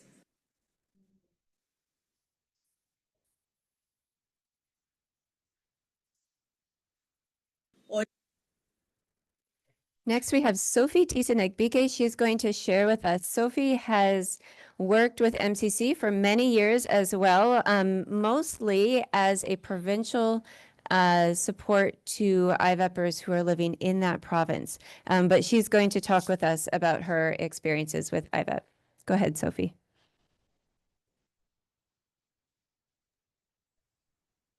Good afternoon, good morning, good evening. 43 years ago, I participated in MCC SALT program. My Zimbabwe experience transformed me inside and out, but I had no idea that it would lead me to being on the other side, welcoming and journeying with young people from around the world for almost 2 decades as IVEPers came to my home country and my province of British Columbia in Canada. You may remember those initial days of arriving and wondering, what am I doing here? There are no people walking on the streets. Everyone is in a car. Where are those huge youth groups in the church? Why is everyone in such a rush and always worried about being on time, missing the food from home or feeling lonely? And let us not forget, it is oh so cold. But over some time, as you work through challenges, you gained new skills, new insights. You learned more about yourselves and worked at self-development and asking deeper questions about faith. You developed closer relationships with other IVEPers and colleagues, host families, MCC team members. Transformation was beginning, sometimes in small steps and sometimes in bigger steps. One story I want to relate is my dear friend Panette from Cambodia. He let me know one beautiful, warm, sunny October BC day, wearing a big, thick winter jacket, that he felt he was sitting in a freezer. And I wondered, how on earth was he going to get through December through February if he was this cold on what we consider a warm, sunny day? But have no fear. Adaptation is key for IVEPers, and by Christmas time and the first snow was falling, I dropped Panette off at home. It was late at night, and he was going to go and play out in the snow, building a snowman or a snow angel, I can't remember which, in only a t-shirt, let alone a jacket. So I asked, aren't you cold? And he said, no. Again, small steps lead to bigger steps. Andrea asked me to share a few stories of impact that I had observed. Now, this is a very dangerous thing to ask somebody who has worked with over 90 IVEPers over the years. But I will share just a few. So I'm sorry, there are so many in my head, but I'm just going to share a few thoughts. One of the IVEPers I remember from my very early years of being a coordinator is about Fabio from Brazil. He's on this call right now. When he arrived, he knew very little English, and he became very well known for saying yes to any question he was asked, thinking this was a way to be accommodating. This, however, got him into trouble one day when someone at his workplace asked if he would like liver for lunch, and he confidently said yes.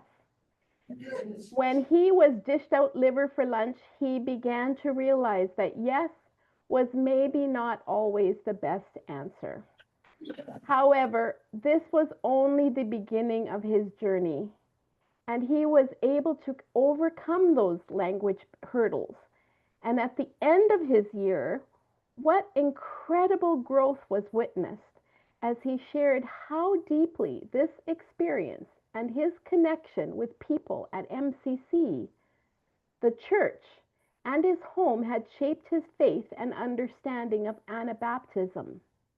When he returned home, he was eager to live out what he had learned, and he helped found a Mennonite organization similar to that of MCC, together with local Mennonite churches, projects that were focused on peace and justice. And shortly after that, he was also provided an opportunity to work with MCC Brazil, while also getting involved with the Global Anabaptist Service Network, which is part of Mennonite World Conference. Professionally, he has just finished his law studies and is also working as a lawyer. He is a person who has truly embodied peace building, service, and building community. As he writes, All of this journey began with my IVEP experience 20 years ago. It opened my heart and mind and continues to guide my work and service today. Thank you, Fabio, for living out the vision and continuing the journey that IVEP has started. Another story relates to my dear friend Tabitha from Kenya, who taught me so much about living in the moment, listening to the Spirit of God, and nurturing community. She was a teacher in one of our schools and was traveling home one day by bus. It had been a long day and she was very tired. And after getting off the bus, she was walking through the park to go home. And there was a young woman sitting on a park bench by herself. Tabitha noticed her sitting there, but she walked past. She was so tired. The Holy Spirit nudged her to go back and talk with this young woman. And Tabitha said, "I'm tired," and she kept walking. But the Spirit continued to nudge her. So she turned around and went back to sit with this young woman. She started a conversation, and it turned out the young woman was very depressed and feeling absolutely hopeless, saying she had come to the park and was ready to commit suicide by jumping in the lake and drowning that afternoon. Tabitha sat with her and listened, and then shared about a very devastating experience that she herself had had. A connection point was made. Tabitha talked about how God guided her through her situation. And the long and short of this story is that Tabitha invited her to come to church with her and find a community of people to walk through those tough times. And this young woman accepted that invitation. She chose life and God. I am so thankful that Tabitha was there that day, that she listened to the Spirit nudging her. The impact that many of you IVEPers have had in your community may not always have been as evident, but know that it was there. It is like one of our IVEPers from Indonesia who, struggling with the English language at the beginning, one day I came by and I picked him up from his workplace, and I found him listening to a resident who was experiencing dementia. And she was sharing the same story over and over again, and actually was not even fully making sense. But the IVEPer had patiently and kindly listened to this woman. He told me he had already spent 1.5 hours with her listening. And later I asked if he had understood anything. And he just told me that she just needed someone to listen. In this moment, deep love and care was shown, and I learned something about being with people in the moment and deeply listening. The love that people have felt in our community over the years, particularly the seniors or those little children, runs very, very deep. I also wanted to share an experience with one of our placements. This placement was with Willow View Farms. It was a small family farm focused on apple, pumpkin, and berry crops. The family had always wanted to serve internationally, but operating a farm made it very difficult. So they opened themselves up to having IVEPers come. They indicated their desire was not just to have someone work on the farm, but to build up a connection to help empower individuals to run their own farm back home. They felt that investing in one country specifically would help the IVEPers to be a support to one another once back home. So an adventure began with this family, a professor who was from their church, myself, MCC BC, and one of MCC Lesotho's partners. For 5 years, we had an IVEPer come each year from Lesotho. While there were general farm tasks needing to be done, they all learned all the aspects of the farm, but some also had specialized interests. So each individual took something unique back home with them. Some learned machinery. Some wanted to learn how to work at the issue of irrigation. Some wanted to learn how to graft peaches and apples. Or some wanted to learn how to lengthen this evening through building greenhouses, or how to create a business plan. I had the joy of being able to visit all 5 of these fellows back in their home country in Lesotho and seeing them in the fields, applying skills in conservation agriculture, growing their crops, or in one case, one of them had already established a bigger business in growing seedlings and selling those in the community. By the time we visited him, he had already built 3 large greenhouses. The relationship between this partner and these Basotho fellows ran very deep, and the impact, I believe, has been priceless. As has been mentioned, I think one of the key things in IVEP is relationship buildings that connect past so many borders. The willingness to hear people's story and to share your own has all had an impact of broadening the circle, so thank you. I remember the day that one of our IVEPers from Indonesia, Iwan, had helped facilitate a conversation with the church pastor in Indonesia and our Canadian church pastor. The result was that the Indonesian Mennonite church came to visit our church on the screen one Sunday morning. That was such a treasured experience. Or having our IVEP team lead the worship service during the Anabaptist World Fellowship Sunday, teaching people traditional dance, singing some songs in many different languages, and having IVEPers share their faith journey with the church. A chance for people in our churches to step out of their comfort zone and perhaps even to learn to move a little bit. Or the IVEPer who had initially so feared that his faith would be shattered coming to a new country. Yet when sharing about his highlight around the IVEP mid-year conference, he said, "I have come to understand that while we may worship a little differently, we all worship the same God." This was revelational for him, and he no longer had fear. What a beautiful thing to build faith relationships that transcend borders.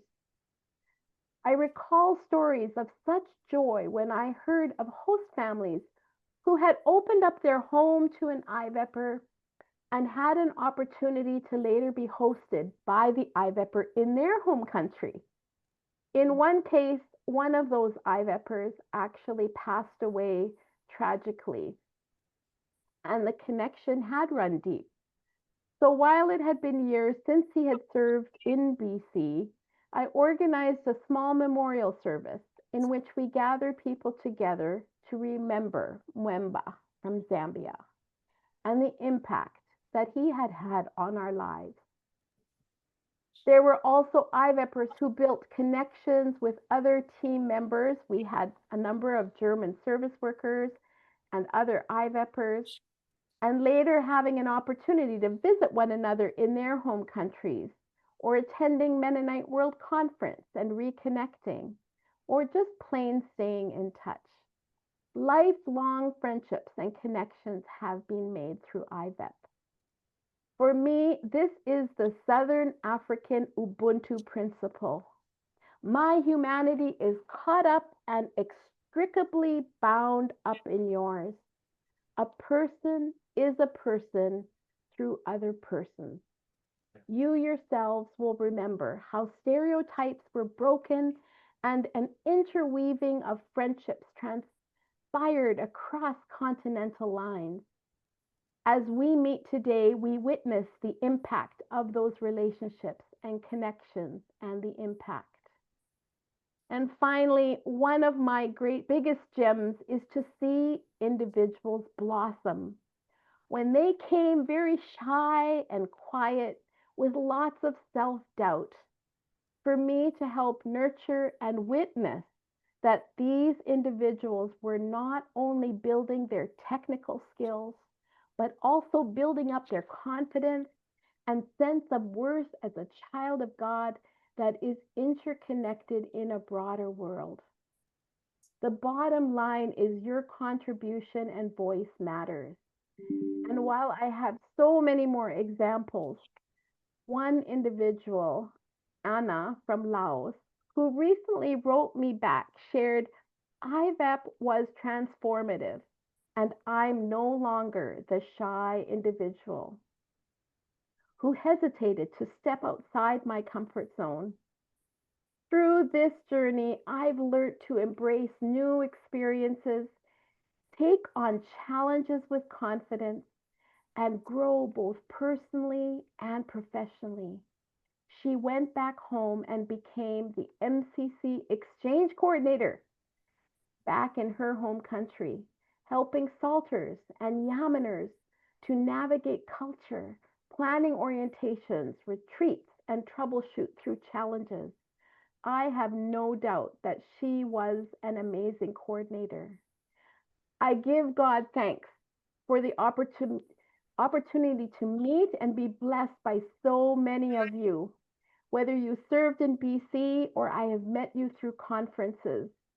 It is my prayer that as the journey continues, you're able to continue to make an impact in your little corner of the world and allow for your world perspectives to be expanded, sharing the love of Christ in the midst of our fractured world.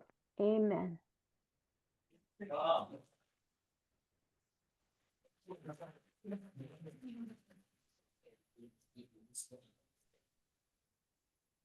think my computer fell asleep, so we're going to wake it up here. You can also stretch if you need to wake up yourself. But we're going to continue on. The next thing that we're going to do, hopefully my computer will come on soon here, is to remember people who have passed on. There are some people who participated as trainees way back in the 1950s who probably passed from old age. But there are also some people who passed in their youth, in their young age. So if you know of people who passed away, put them in the chat, put their names in the chat so that we can remember them.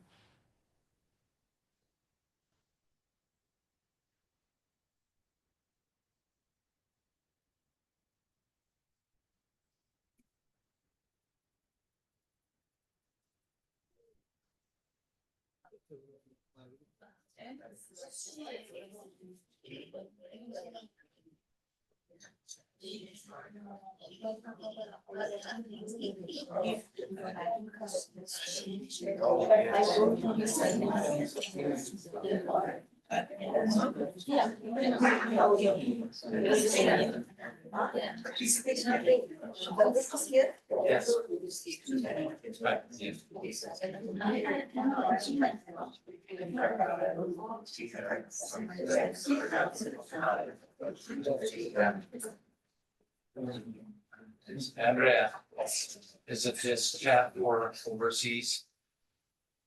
People on Zoom, right? Yeah, or here. Well, you can't do it here. I don't have Zoom. We don't have Zoom. All right. But we can say some of them too. If you know, I know there was one lady who died while actually she was in IVEP service. And that was Monica from Paraguay. There was an accident. There was another one. Are you waving at me? No. Good.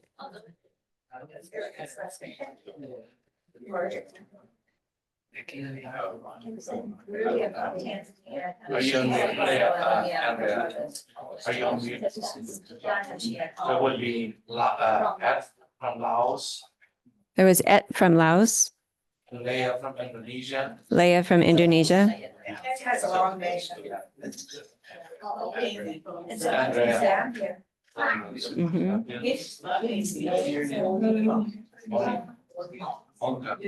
Gift was from Africa.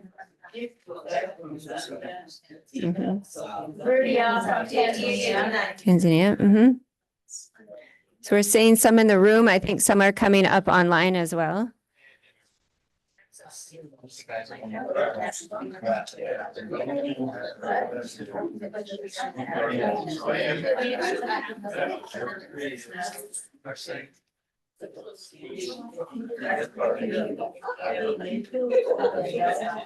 It's turning on very slowly.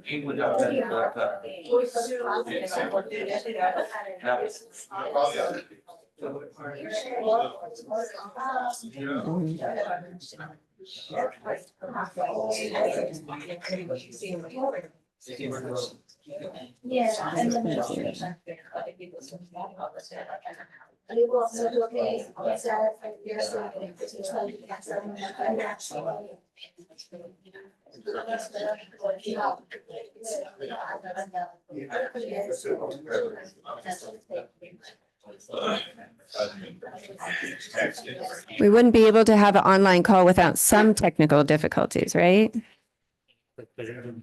It's coming. Leah from India. Leah from India? Yeah. And Vinod Gardia from India. Winnow Gardia from India. No,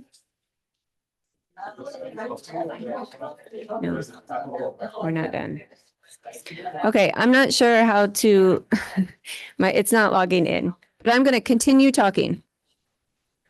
We've got Gift Mukonka from Zambia. Yeah. So I just want to acknowledge and mention that there are people that we are connected to, right? That are important to us that have passed on. So I want to remember those people.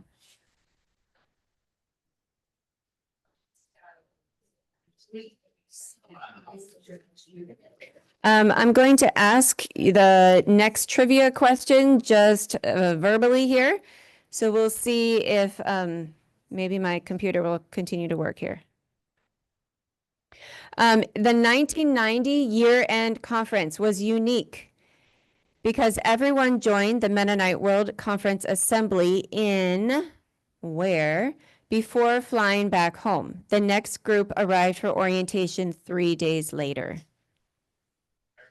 Do you know where they were? So this is a 1990s trivia. What was the city? Not Harrisburg.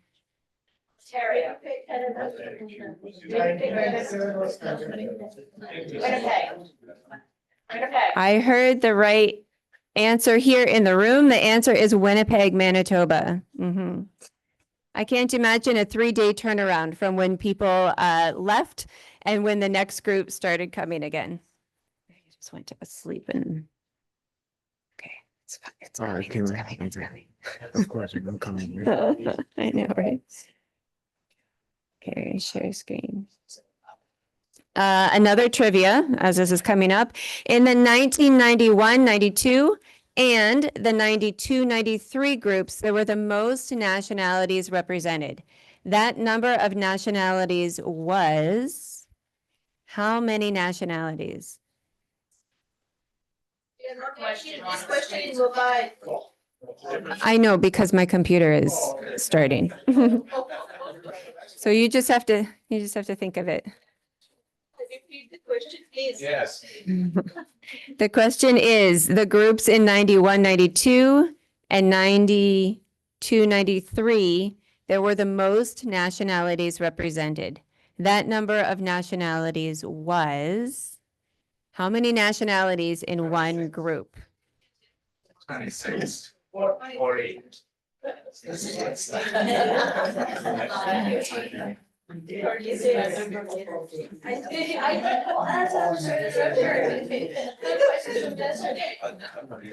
was that? I have no idea. Was it 8? No. The correct number 38. is 32. 32 nationalities in 1 year.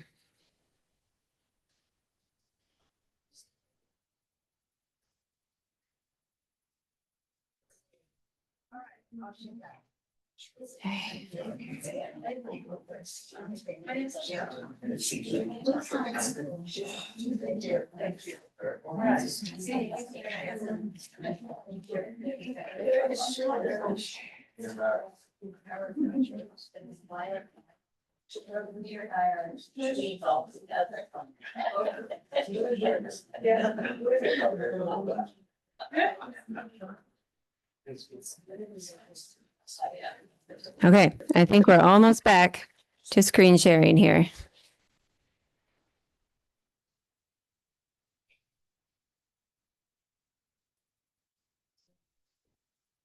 Come on. All right, I think we're back. We got it here. Thank you for your patience. We are going to continue on. There's some folks in 1986, 87. I don't know if anybody recognizes them.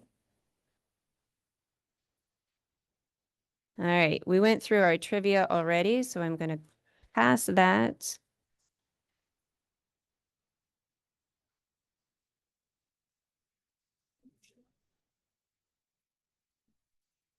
It's going slowly. Lynn is online, and soon, hopefully, a quote will come up, and Lynn will be able to read that for us. Are you there, Lynn?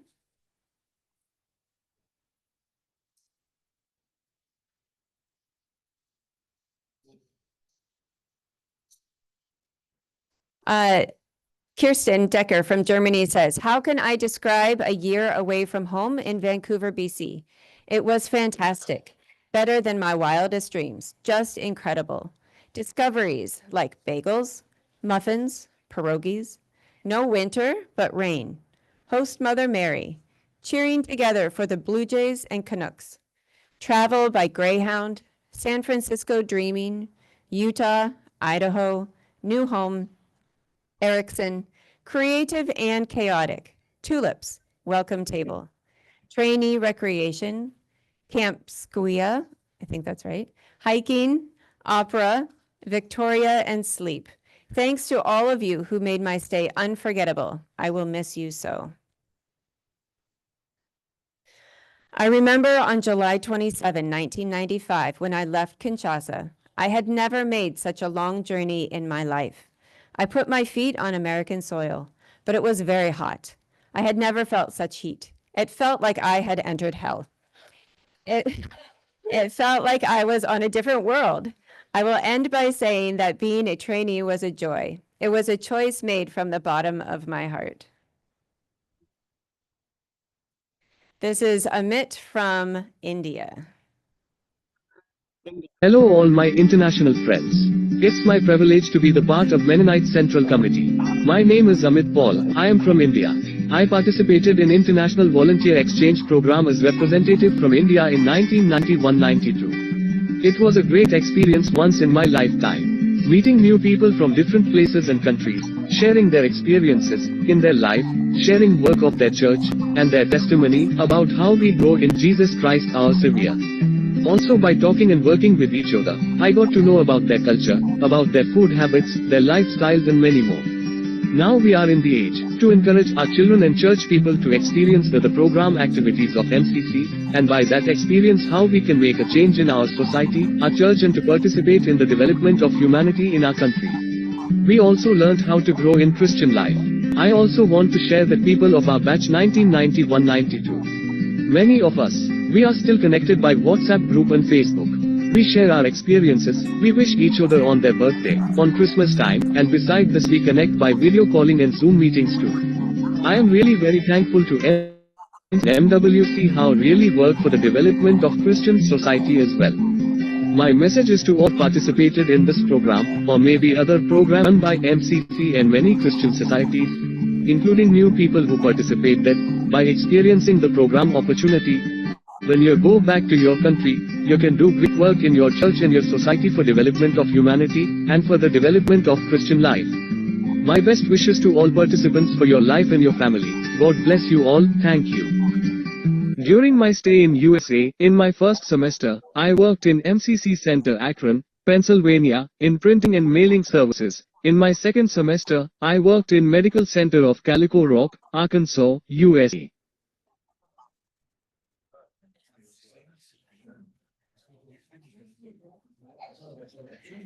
Next, we are going to hear from two people who had many IVEPers work with them from over the years, Ron and Lois Preheim.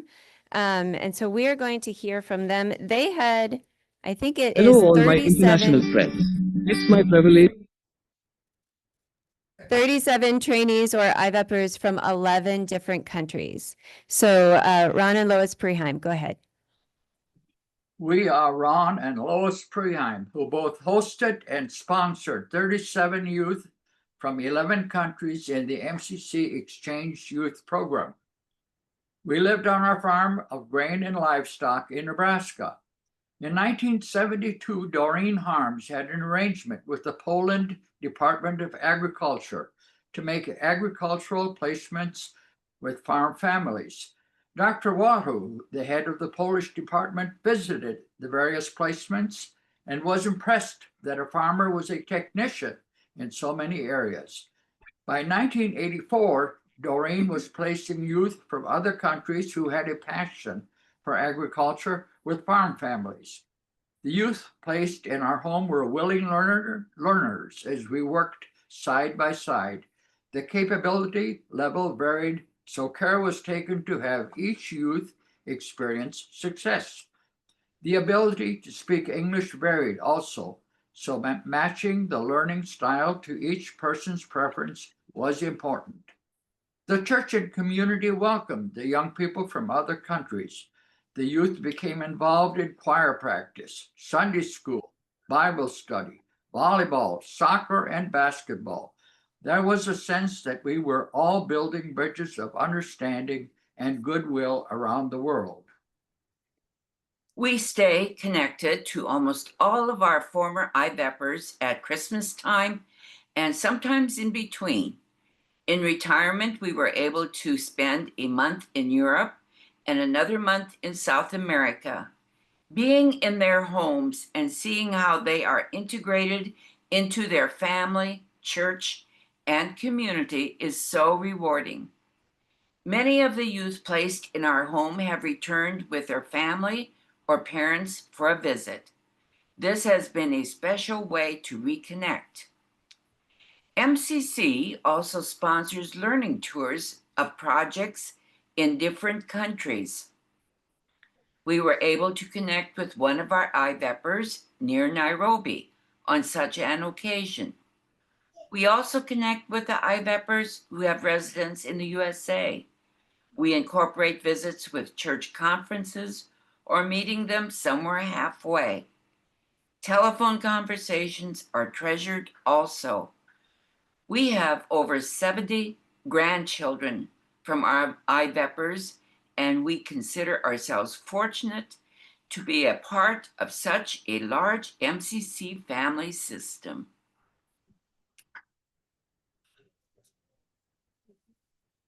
Thank you.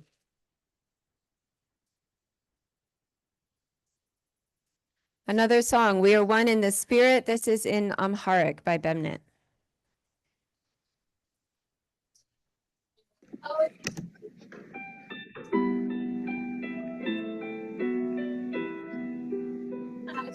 Andinen benim fesu, andinen begita, andinen benim fesu, andinen begita. Yenen lemasavek befikirim berta, andinen taçınazo yayalu, befikir andinen taçın yavgalu. Bandinnet ተጠምደናል ባንድነት እንሰራለን ባንድነት ተጠምደናል ባንድነት እንሰራለን የአምላካችን ልውና ሁሌ እናወራለን አንድነታችን አዛብ ያያሉ በፍቅር አንድነታችን ያውቃሉ አንድ ወንጌል ተሰጥቶናል፣ አንዱን ዘንዘራለን። አንድ ወንጌል ተሰጥቶናል፣ አንዱን ዘንዘራለን። በአንድ ድምፅ ወደ መስቀሉ ሰው እንጣራለን። አንድነታችን አሕዛብ ያያሉ ያያሉ፣ በፍቅር አንድነታችን ያውቃሉ። አንድ ጌታ አሰማርቶ All right. Thank you, Bemnet. Some more quotes here. Liz Hunsberger, some of you have said you remember her. Evelyn Peters. As I read letters or spoke with you during the year, I often heard you saying that although you had experienced difficult times, those had also been times of drawing closer to God, of knowing that God was going with you and was not forsaking you.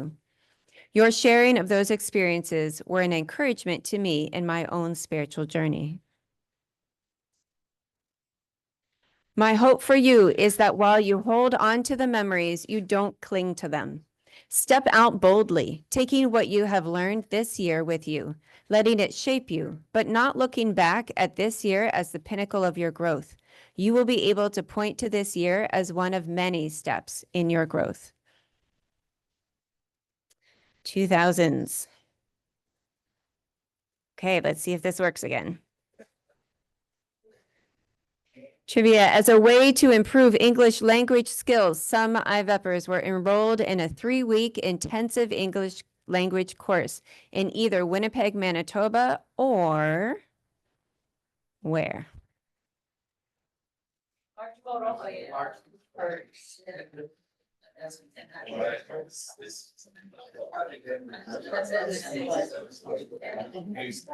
The correct answer is Archbold, Ohio.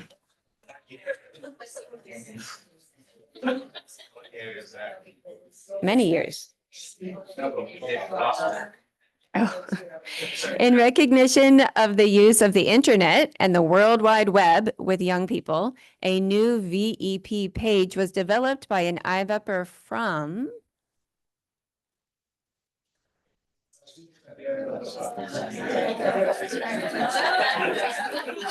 where?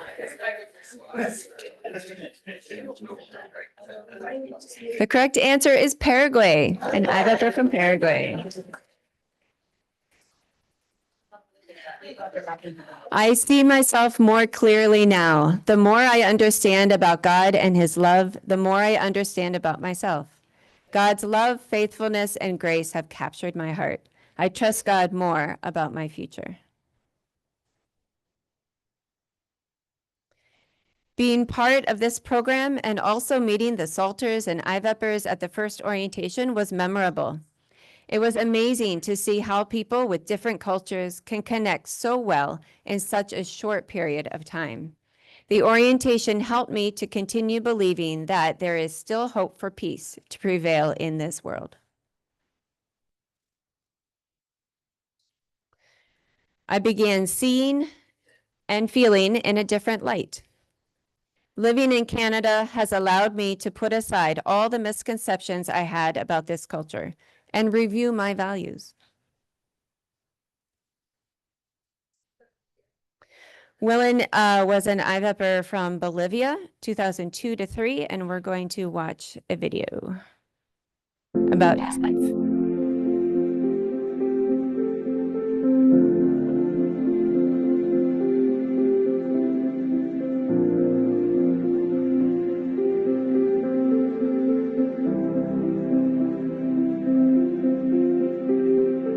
Entonces, cuando yo llego al centro de ancianos a trabajar, no hablaba nada de inglés y fue la oportunidad de aprender a servir empujando sillas de ruedas, ayudando a comer a los ancianitos en sus mesas, jugando dinámicas con ellos. Durante los 6 meses, ellos me fueron enseñando el lenguaje, su cultura, y el personal que trabajaba me enseñó a planificar las actividades con ellos. Y yo no pensé que eso iba a cambiar mi vida.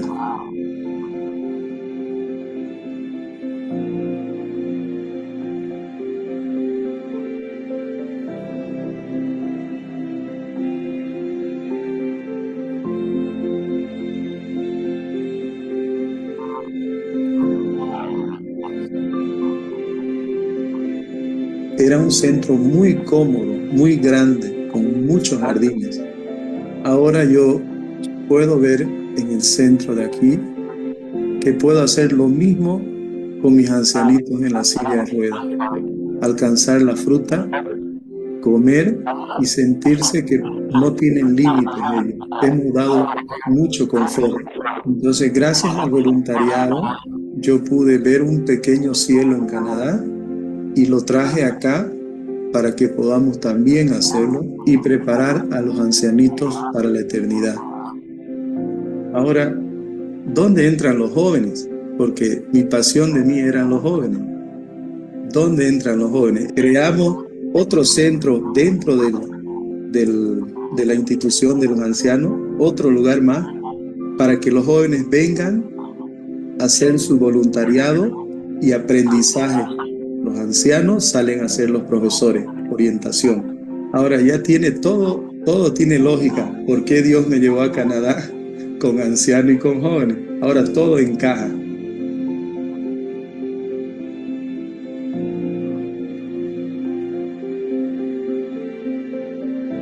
Ese año hay que aprovecharlo cada minuto. Hay que comer la comida que ellos invitan, adaptarse a la familia, adaptarse a la cultura, porque solo un año, si tú te llegas a adaptar, cambia tu vida para siempre. Decir solamente gracias MCC cambiaron mi vida, pero también cambiaron una realidad social en mi país. Y sigan haciéndolo porque el mundo necesita de instituciones como ustedes que les importa el amor al prójimo, porque lo que yo aprendí con ustedes es entregar su vida al servicio de los otros, tal como Jesús nos lo pidió.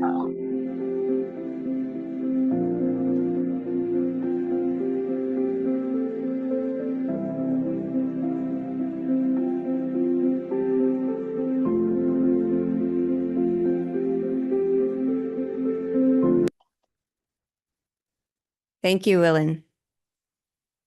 Hello.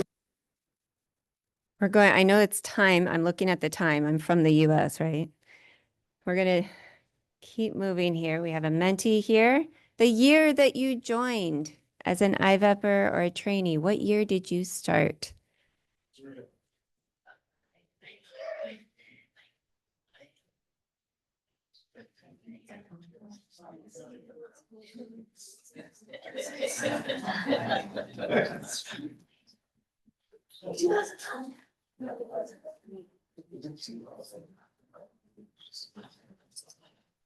All right. Looks like we have lots from 2005, 88, 14. Excellent. Our prayer is that you will be able to say that participating in IVEP awoke something within you. You've experienced what I believe is one of the most profound expressions of God's love for us, the love of the body of Christ, the fellowship of brothers and sisters from around the globe.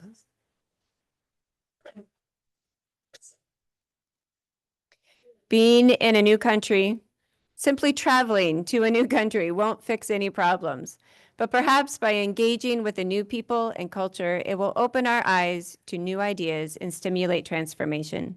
Perhaps it will cause us to have more compassion and empathy as we view the world as an interconnected community. 2010s. The last year that Canada hosted IVEPers was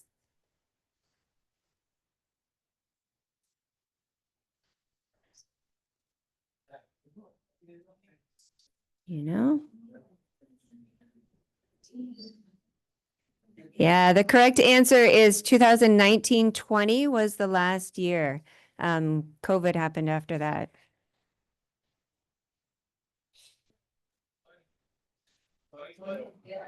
The 1920. When young people get to know each other, sometimes they build more than friendships. There are how many IVEP couples who got married after the program? That I know of. There are probably more than this.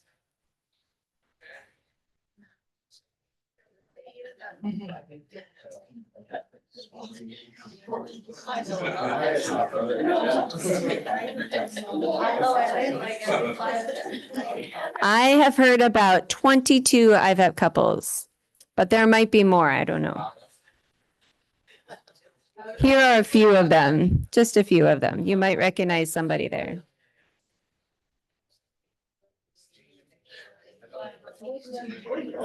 All right, Christian, you want to come read?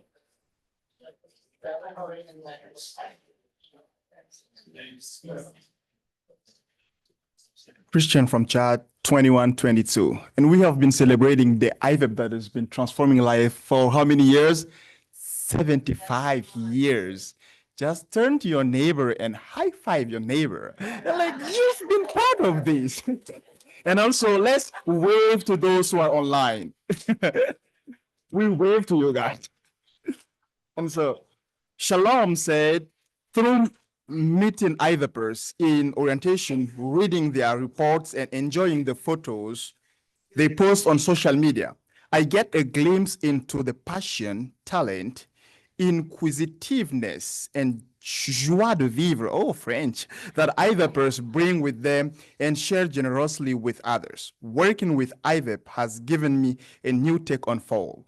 While my flowers and vegetables may be ending their yearly cycle of life and beauty, the IVEP cycle of living, serving, learning, and of course having fun doing it is just beginning.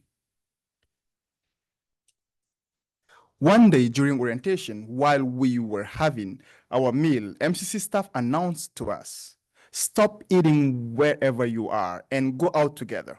There are tomatoes outside. Then we got out and went down to the basement.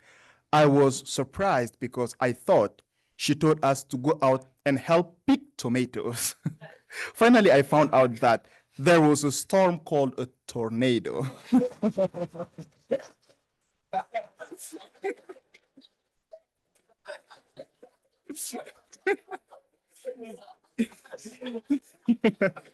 It was a great time to experience the love of God and have a deeper relationship with Him, sowing a deeper knowledge of His love.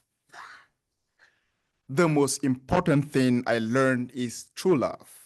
My host taught me the true love we must have for one another as Christians, says Dezumbe Alexi from Chad. That's We have another person sharing with us. Ingrid Schultz is calling in from British Columbia, Canada. And she was a supervisor for several years. So Ingrid, go ahead. Thank you. Greetings. My name is Ingrid Schultz. I'm a former chaplain and current board member of Menno Place, a 700 resident campus of elder care in Abbotsford, BC. I don't think you can see me well here. I learned that the first MCC IVEPers came to Menno in 1986. We had one IVEPer that year and another two in 1993. I'm not sure why we stopped getting IVEPers. However, after a 20-year hiatus in 2012, the year I started as chaplain at Menno Place, Sophie Egbike Thiessen from MCCBC approached me and asked if we would be open to having an IVEPer volunteer at Menno Place. Little did I know what an impact our yes would have on our campus of care. During the next 5 years, from 2013 to 2018, we had 5 IVEP volunteers at Menno Place. Each one was unique and brought special gifts to our elders, their families, and the staff of Menno Place. I want to tell you a little bit about each IVEPer and the gifts they brought us. Julio Peña came to Menno Place from Honduras in 2013. Julio brought relational and practical gifts to our campus. He helped us with our chaplain programs and did one-on-one visits. Julio befriended an elder whom I'll call John. I'll be using other names for the residents for confidentiality's sake. John, who started the Gleaners program in BC, wanted to start a Bible study with the men at Minnow Place on his long-term care unit. He was ready to lead the group, but was in a wheelchair, so needed help gathering the men. Julio offered to bring the men together every week for a Bible study and developed a close relationship with them. He also developed a friendship with Mary, the only long-term care resident at the time with a computer, who needed Julio's technical assistant. Mary would often tell me, "I love Julio." Catherine Friesen came to Menno Place from Brazil in 2014. Because she spoke Low German, the heart language of our Russian Mennonite residents, Catherine heard many stories from our elders about husbands and fathers being taken in the night by Russian secret police and never being heard from again, along with harrowing refugee stories of fleeing with only what they could carry. Catherine was a fine musician who would lead music at our weekly devotions. Catherine quickly learned that music sparked memory for our residents with dementia, and she would sing heart songs like Gott ist die Liebe, God is love, with our German-speaking residents. Catherine also knew how to have fun. I have a picture of her dancing with one of our residents at an outdoor concert in the courtyard. The huge smile on Max's face was mirrored by Catherine's in that picture. Zipura Anastasia, who's on the call today, came to Menno Place from Indonesia in 2015. She was a bright light at Menno who literally danced her way across our campus. Zipura performed Indonesian dances in traditional dress on each of the units at Menno Place. The elders loved it. Zipura developed a special relationship with Louise, who lived in the independent living apartments. Louise was in cancer treatment, and when she needed to be moved to the Abbotsford Hospice, she asked Zipura if she would come and dance for the residents there. I had the privilege of witnessing the joy on the hospice residents' faces, especially Louise's, as Zipura danced. Louise faced the end of her life with peace and even joy because of Zipura's loving visits. Zipura brought joy to all of our residents at Menno Place. Sovanara Ewan came from Cambodia to Menno Place in 2016. Nara, as we called him, was gifted by God for end-of-life care. Celtic Christians call this thin time when the membrane between this world and the next becomes very thin, that we feel God's presence so near. Nara understood this and intuitively knew that he did not need to say many words as he sat with the dying. Nara's quiet, prayerful presence brought peace to the palliative residents, their families, and to the staff. This was a great comfort to all. Nara brought other gifts to Menno Place. One was a song from his home church, which was called "In Jesus Christ We Are One Family." This song, which we continued singing at devotions after Nara left, reminded us, as all our IVEPers did, that we have family in Christ in the far-flung corners of the world. Our final full-time IVEPer was Vera Suarez de los Santos from Brazil, who came in 2018. Through her radiant smile and gentle touch, Vera communicated God's love to our residents. She became an important part of our women's Bible study and prayer group in the independent living apartments and brought important insights to that group. Vera developed a special relationship with Carol, who had been a longtime missionary in Brazil, and they continued their relationship after Vera left Menno. Each year we put a Christmas pageant on the units with residents taking on the roles. Vera had a winsome way of making this event fun and meaningful to all who took part. When Vera left Menno Place, many of the residents told me that Vera had become a granddaughter to them and how much they would miss her. We all felt sad when the following year IVEP could not find a match for Menno Place. We did receive a special gift through an IVEPer assigned to another placement in Abbotsford who would come to volunteer sometime at Menno. Po was from Korea, and I remember when she brought her fellow IVEPers to lead a Sunday service at Menno. She preached a powerful sermon on the salmon run, which she had recently observed, and compared it to our lives of following Jesus. Po said there would be challenges on the way, but that like the salmon run, we're called, with the help of God's Spirit, to persevere and discover joy. I am grateful that all the IVEPers who came to Menno Place, even though each one faced their own challenges, persevered and discovered joy. They also learned perseverance and joy from our elders and told me that they wanted to return to their home countries and churches and connect more with the elders there. On behalf of Menno Place, I would like to give our heartfelt thanks to the IVEP program and the gift it has been to our campus of care. Many blessings in your 75th anniversary as you continue to persevere through challenges and joys. Thank you. Thank you.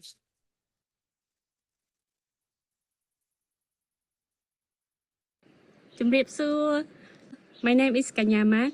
I was an IVEPer in 2012 and 13, and my placement is in Harrisonburg, Virginia. I work as a teacher assistant at RoboWeb Child Care Center. I really like my IVEP year, and I got a lot of experience because when I was in my country in Cambodia, I worked with the children, and when my IVEP year, I help with the children in US, and right now, I still working with children. So I can say my IVEP year is really helped me growing in faith and growing with my education.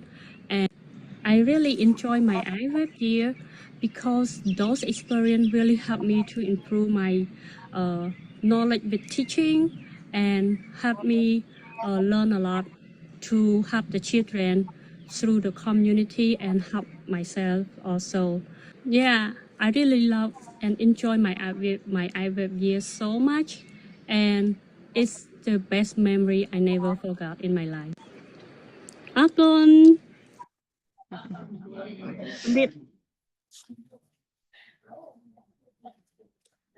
I'm Heri Purwanto. I'm from Indonesia. I was IVEPer 2013-2014. I went to Greeley, Colorado, United States. During those years, I served Lutheran Family Service for Asylee and Refugees program.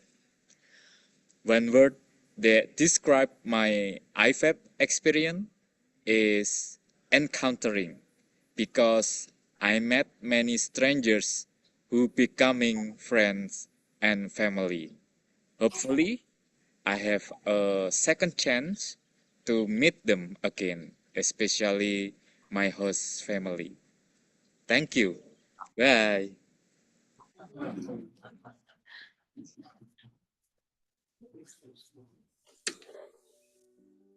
Good morning, everybody, or good afternoon. My name is Inogdor. I'm from Port-au-Prince, Haiti, and my year of IVEP was 2014 and 2015, and it was in Canada, Quebec, Montreal, and I served at L'Arche, Montreal, and it was an amazing experience and a rich experience to me. First question, IVEP influenced my life. IVEP influenced my life because I understand and see the benefits of cultures, and this is really something that really helped me. One word that describes my IVEP experience, one word is going to be humanity, because I can see how humanity, us, people from different countries, different cultures, we came together and we did something really wonderful. And the third question is a favorite memory I have from my IVEP year. My favorite memory is going to be when we went for that conference and then everybody came together and we had to share a dish from our country. Every country had to share something. Other thing is going to be my favorite person that I really appreciate the most. I appreciate everybody. I really appreciate everybody. But the person that I appreciate the most, I can say, it was my host family. my host family. Until now, I still have contact with them. And then that was a blessing. And one challenge I can say I overcame during the IVEP experience, it was the way to adapt. So when you are in a new place, it's hard to adapt, but it was not easy. But I find the people that could help me, and I asked questions and they answered. So the best thing to do if you don't know something, ask questions. So that was my all from the IVEP experience. Thank you so much. God bless you.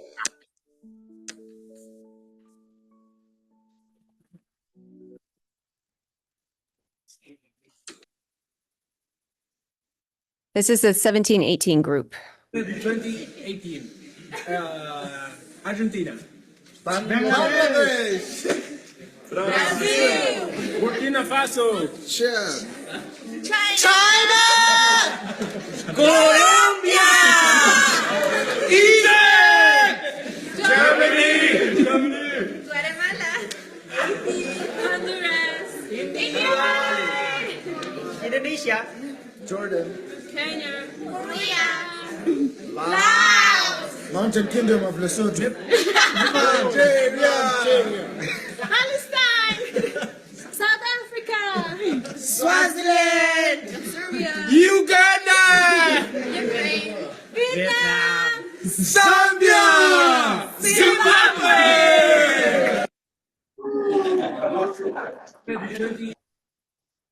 All right, we're getting towards the end. 2020 here. Trivia. The longest IVEP year lasted how many months? Because of COVID-19 and international travel restrictions.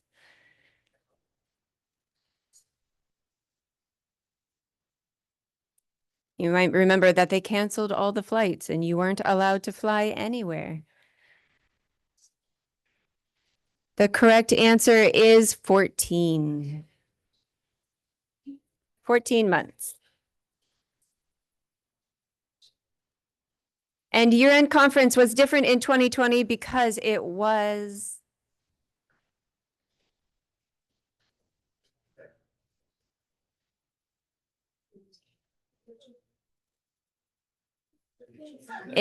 virtual. That's right. So all of us learned how to use Zoom and do all the online stuff in 2020. Ferry, can you come read some quotes, please?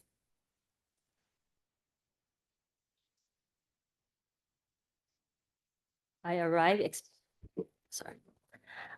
expecting to meet with my supervisor and workmates, whom I assumed would all be speaking in English. I was introduced to two workmates who only spoke Spanish and little English. I wondered how I would communicate with them since I have never interacted with Spanish-speaking communities before. Surprisingly, they welcomed me well and made me feel comfortable. And since then, they became my best workmates ever. We played music and ate fresh foods from the farm together, including tortillas and spicy Mexican food.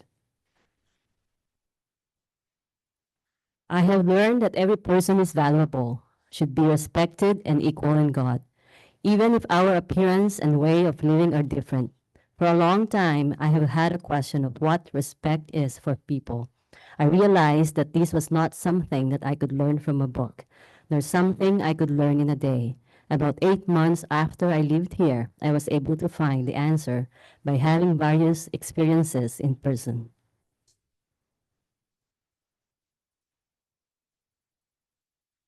This is Alex from Ukraine.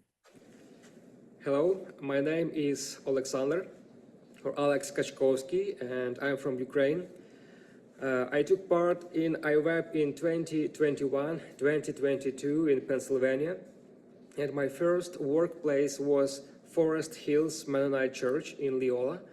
I was intern of ministry there, and my second workplace was Fairmount Homes at Ephrata. I was volunteer as assistant of chaplain there. And I can say for sure that IVEP influenced my life in a very profound way. Because right now I have beautiful, diverse family of international friends all over the world. And during my time in IVEP, I was learning about deeper understanding of peace, justice, and reconciliation. So really, IVEP very profoundly influenced my life and taught me how to bring relief, development, and peace in the name of Christ. And this first year of volunteer as a chaplain helped me to become a chaplain right now. So right now, I am a chaplain by myself at Rock of Ages Mennonite Home in Oregon. By God's grace, I'm learning still, providing spiritual, emotional support for older people, and at the same time, bring relief, development, and peace in the name of Christ. Thank you. We're going to listen to a little bit of this song by Zilpa. Some of you may have sung this during your IVEP year.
It's true. You walked with us, God. You walked with us, and we thank you.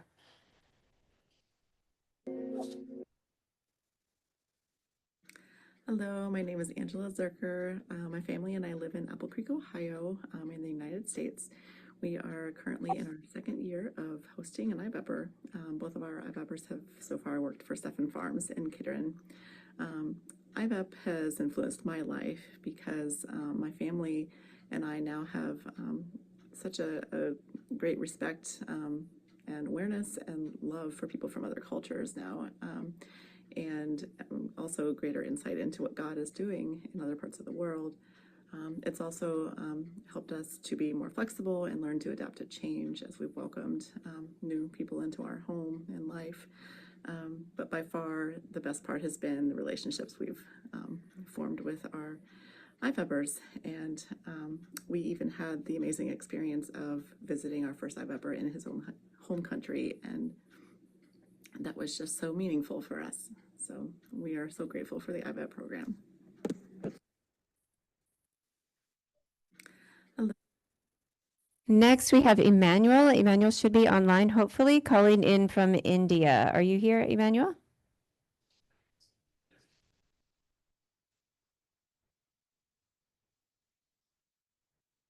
Hello. Can you hear me? Yes. There he is. Go ahead, Emmanuel. Praise the Lord, everyone. My name is Emmanuel Mahendra. I'm from India, and I was serving in 2017-18. I was placed in Goshen, Indiana, which is in US. I was working with the people who has a mental illness, and I can call they are very emotional persons. They are loving and caring and everything that like you are searching for. And my experience was as a IVEPer is so much more than my words. I can't explain how much I blessed with this program. During my IVEP year, I was traveling to Canada by myself with the Greyhound bus, which is like a moving mountain. In the Bible says, if you believe and you pray, then the mountain can move. I am a very shy person, but when I was participate in the IVEP, I am full with the confidence and many things are in my mind, and I said, I can do it. I pray, and then God will help me. I will travel, because it's not easy to me to travel in a different country from different country, because I am Indian. I was living in the US, and I have to cross the border. They have checked everything. Then I was little afraid, but every single time God with me. As you know, my name is Emmanuel, and then the meaning is God with us. Every single time God with me, and the colleagues and the MCC staffs are always helping me to to taking decisions. IVEP has changed my whole life. After returning, I was decided to continue with the working in my conference office, which is Mennonite Church in India. Currently, I'm working as a office assistant here. More than 13 year I was here. I'm working. I'm working with the Deacon Vikal Rao. He's there. I think he's watching me on video call. So my experience is not only as a IVEPer, but I also hosted two people from different country. The first people sees Danish Dushumbe, and she is very young, talented, and she's like more than 5 year old as compare my wife. So it was challenging to me to host, but that is my personal commitment with the Lord, and also MCC. If I get a chance to host, I will definitely do it. Then my coordinator asked me, and MCC India asked me to if you want interested. I said definitely. This is my opportunity to pay back, because my host family in the US, they are very kind people. Even last 2 days ago, I was talking with my host mother. She is like my second home, second my parents. The first parents I never decide to where I born, but the second is also gifted with the God, and the both are heaven. Like there is nothing like them. So I was very inspired with my host family, and then I hosted one girl from Rwanda, Danish Dusumbe. Recently she's study in Germany, maybe. And after that, we got also chance to host another people from Zambia, Luando. We are hosting two peoples. This is kind of me to opportunity to share my experience as a guest in the IVEP. And after that, I was changing my role as a host. So this is kind of God's blessing to me to share experience. Sometime I said to everyone to like this is happen in US and Canada, something like that. But only that's word they can't feel it. But when I start hosting here, two people which is looks different from us, they are speaking different language and everything is different. But when you're hosting, you have to like not only your open your house, but also open your heart also. And then I was blessed. And I can explain like some of the funny moment with our recent uh, guest Luando. One day I took him to my parents' house, and then we have a guava tree, and the guava tree is just far from our house, and then we have barricades. Over like last night, like deep night, my father is feeling like something is happened in the guava tree, and he was there. He's eating guava tree, guava fruit. I was very funny because my area is very close to the river and the little mountains, so bears are there. So my parents are also afraid. And then in the morning I asked him, Luando, did you eat guava last night? He said, yes, I love that. So this was like a very funny moment with Luando. And the challenges are like nothing, but when you host someone, then this is kind of little challenge, because you are hosting someone who is different, and you have to adjust your life with him. So the challenge is privacy and the space, because they are young, and you have to don't like stop him or her, but you have your personal space, and he or she, they have also personal space, so you have to keep maintain that the privacy. And the other thing is adjustment with their culture, and your culture is different, so you have to adjust with all the time. The third thing is emotional relationship, because when you host, you are the only person with him or her. He can explain everything happen, you have to be there. Are you in the like in a supper time, you have to ask what happened, just like my American parents do every day. They ask me what happened today, how was your day. I do the same thing with my two Yaminers. And the third thing is language and communication, because also we have not very good English, but and the people that are coming, they are also have like different language.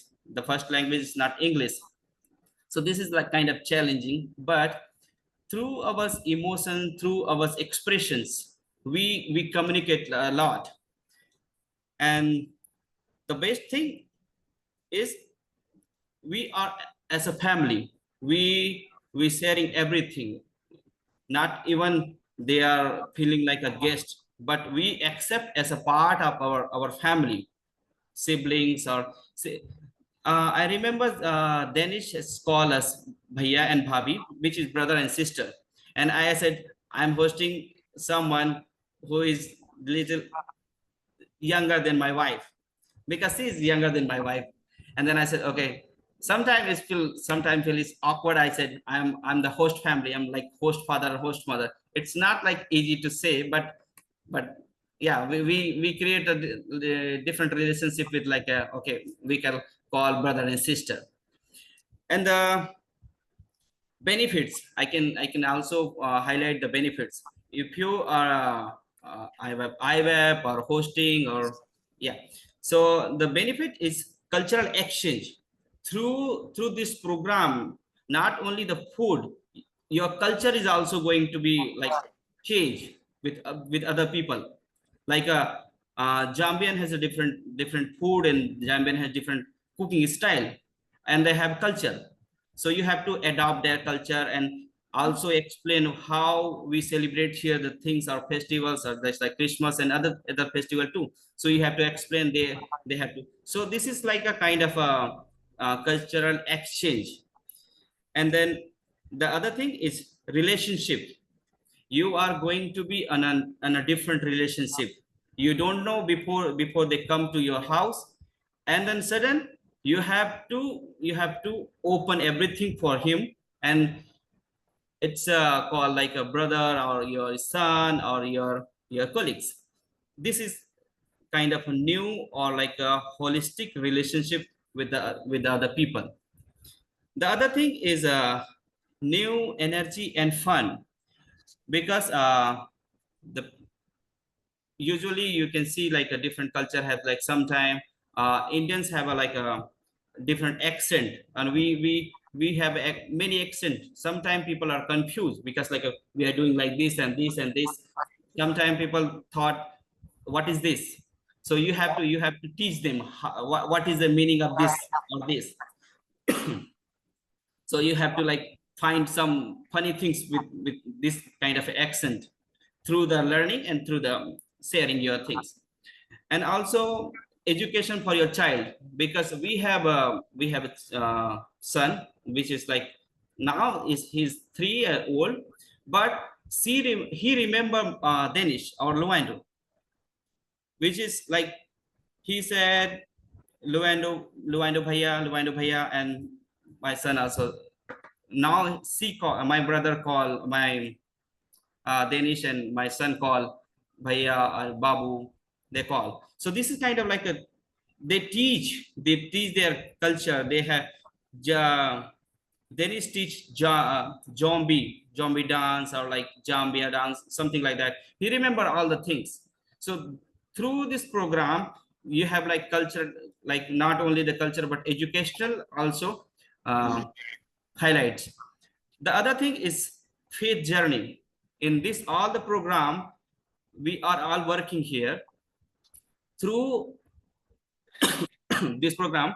You have to practice your faith, because when you assign in the place, you have to work hard and come back to home. You are tired, you have to prepare your things for the next day.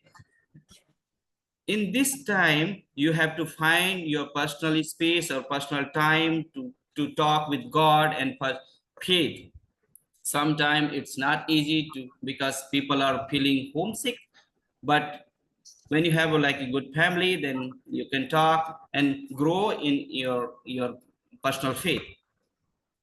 And the impact in my life,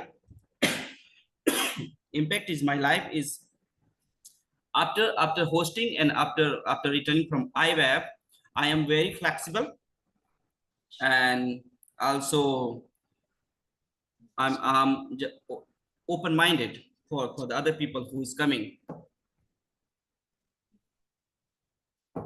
Okay. And this IVEP has like not only the 1 year or 11-month program, but this program impact your whole life. I never met other people before this program.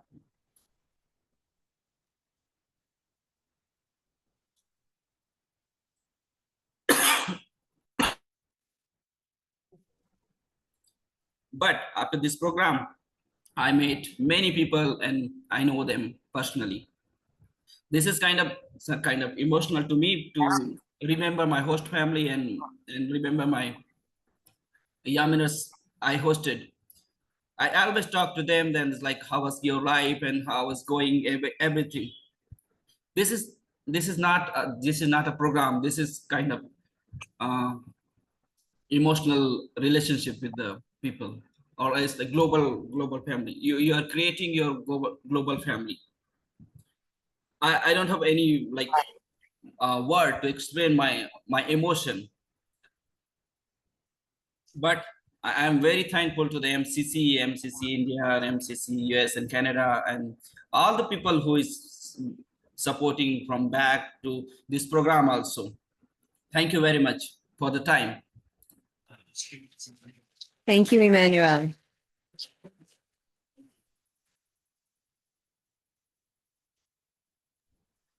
You're welcome. Congratulations. We have made it all the way to 2026 group. This is the current group that we have. It's small, but they are strong. And so please continue to pray for them as they continue through the year. Ways to stay connected to MCC. Hi, everyone. My name is Janelle Bargerstock, and I'm the Young Adult Program Liaison with the Global Service Learning Department. If you scan this barcode, it'll take you to a very short survey that will ask if you want to sign up for any of our newsletters or if there's any ways that you want to be connected with MCC moving forward. I know a lot of you have done the things that are listed here, so thank you. You all are amazing. And I've just been encouraged by all the stories. So I invite you to think of people in your life that you could bring into the story of MCC, who's someone that's younger that you could encourage to do one of our global service learning programs. So thank you. We have come to the end. Bless all of you online, like 122 who stayed for the extra hour. I just want to thank you all for being part of this. 75 years. Come and see what God has done. I also wanted, for those of you here, but for those online, it would be interesting to know who was part of planning all of this. There was a committee, but honestly, the bulk of the planning was Andrea, who is the current IVEP program lead, who will be transferring her talents elsewhere in about a week, and will be finishing her time with MCC. And so we want to give her all of our gratitude, not only for what she's done for the past 17 years as IVEP and Yaman program lead, but also for just pulling all of this together, this wonderful experience to celebrate these 75 years.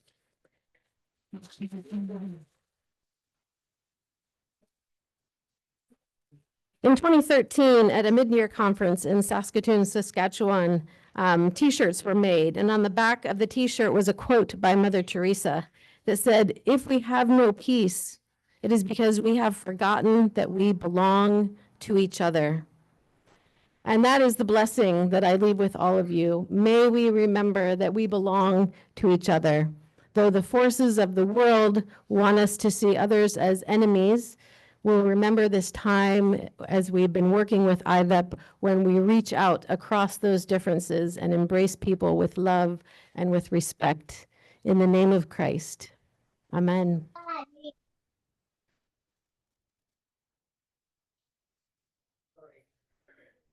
Oh, that's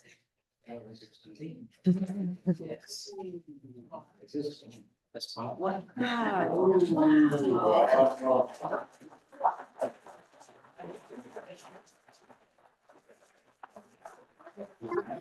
So they can see it, they kind of see. Oh, wait. Hey, okay, look the other way. No, other way. I will. Okay. Oh, wow. Beautiful. That's from Paula. I got them.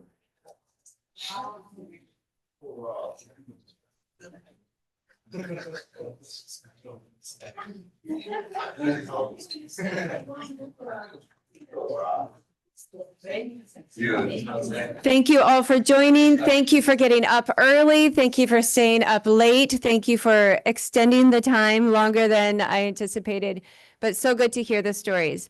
Zoom will stay on a little bit longer. If those online want to connect with each other a little bit, feel free to do that, but our time is ending. Thank you for joining together.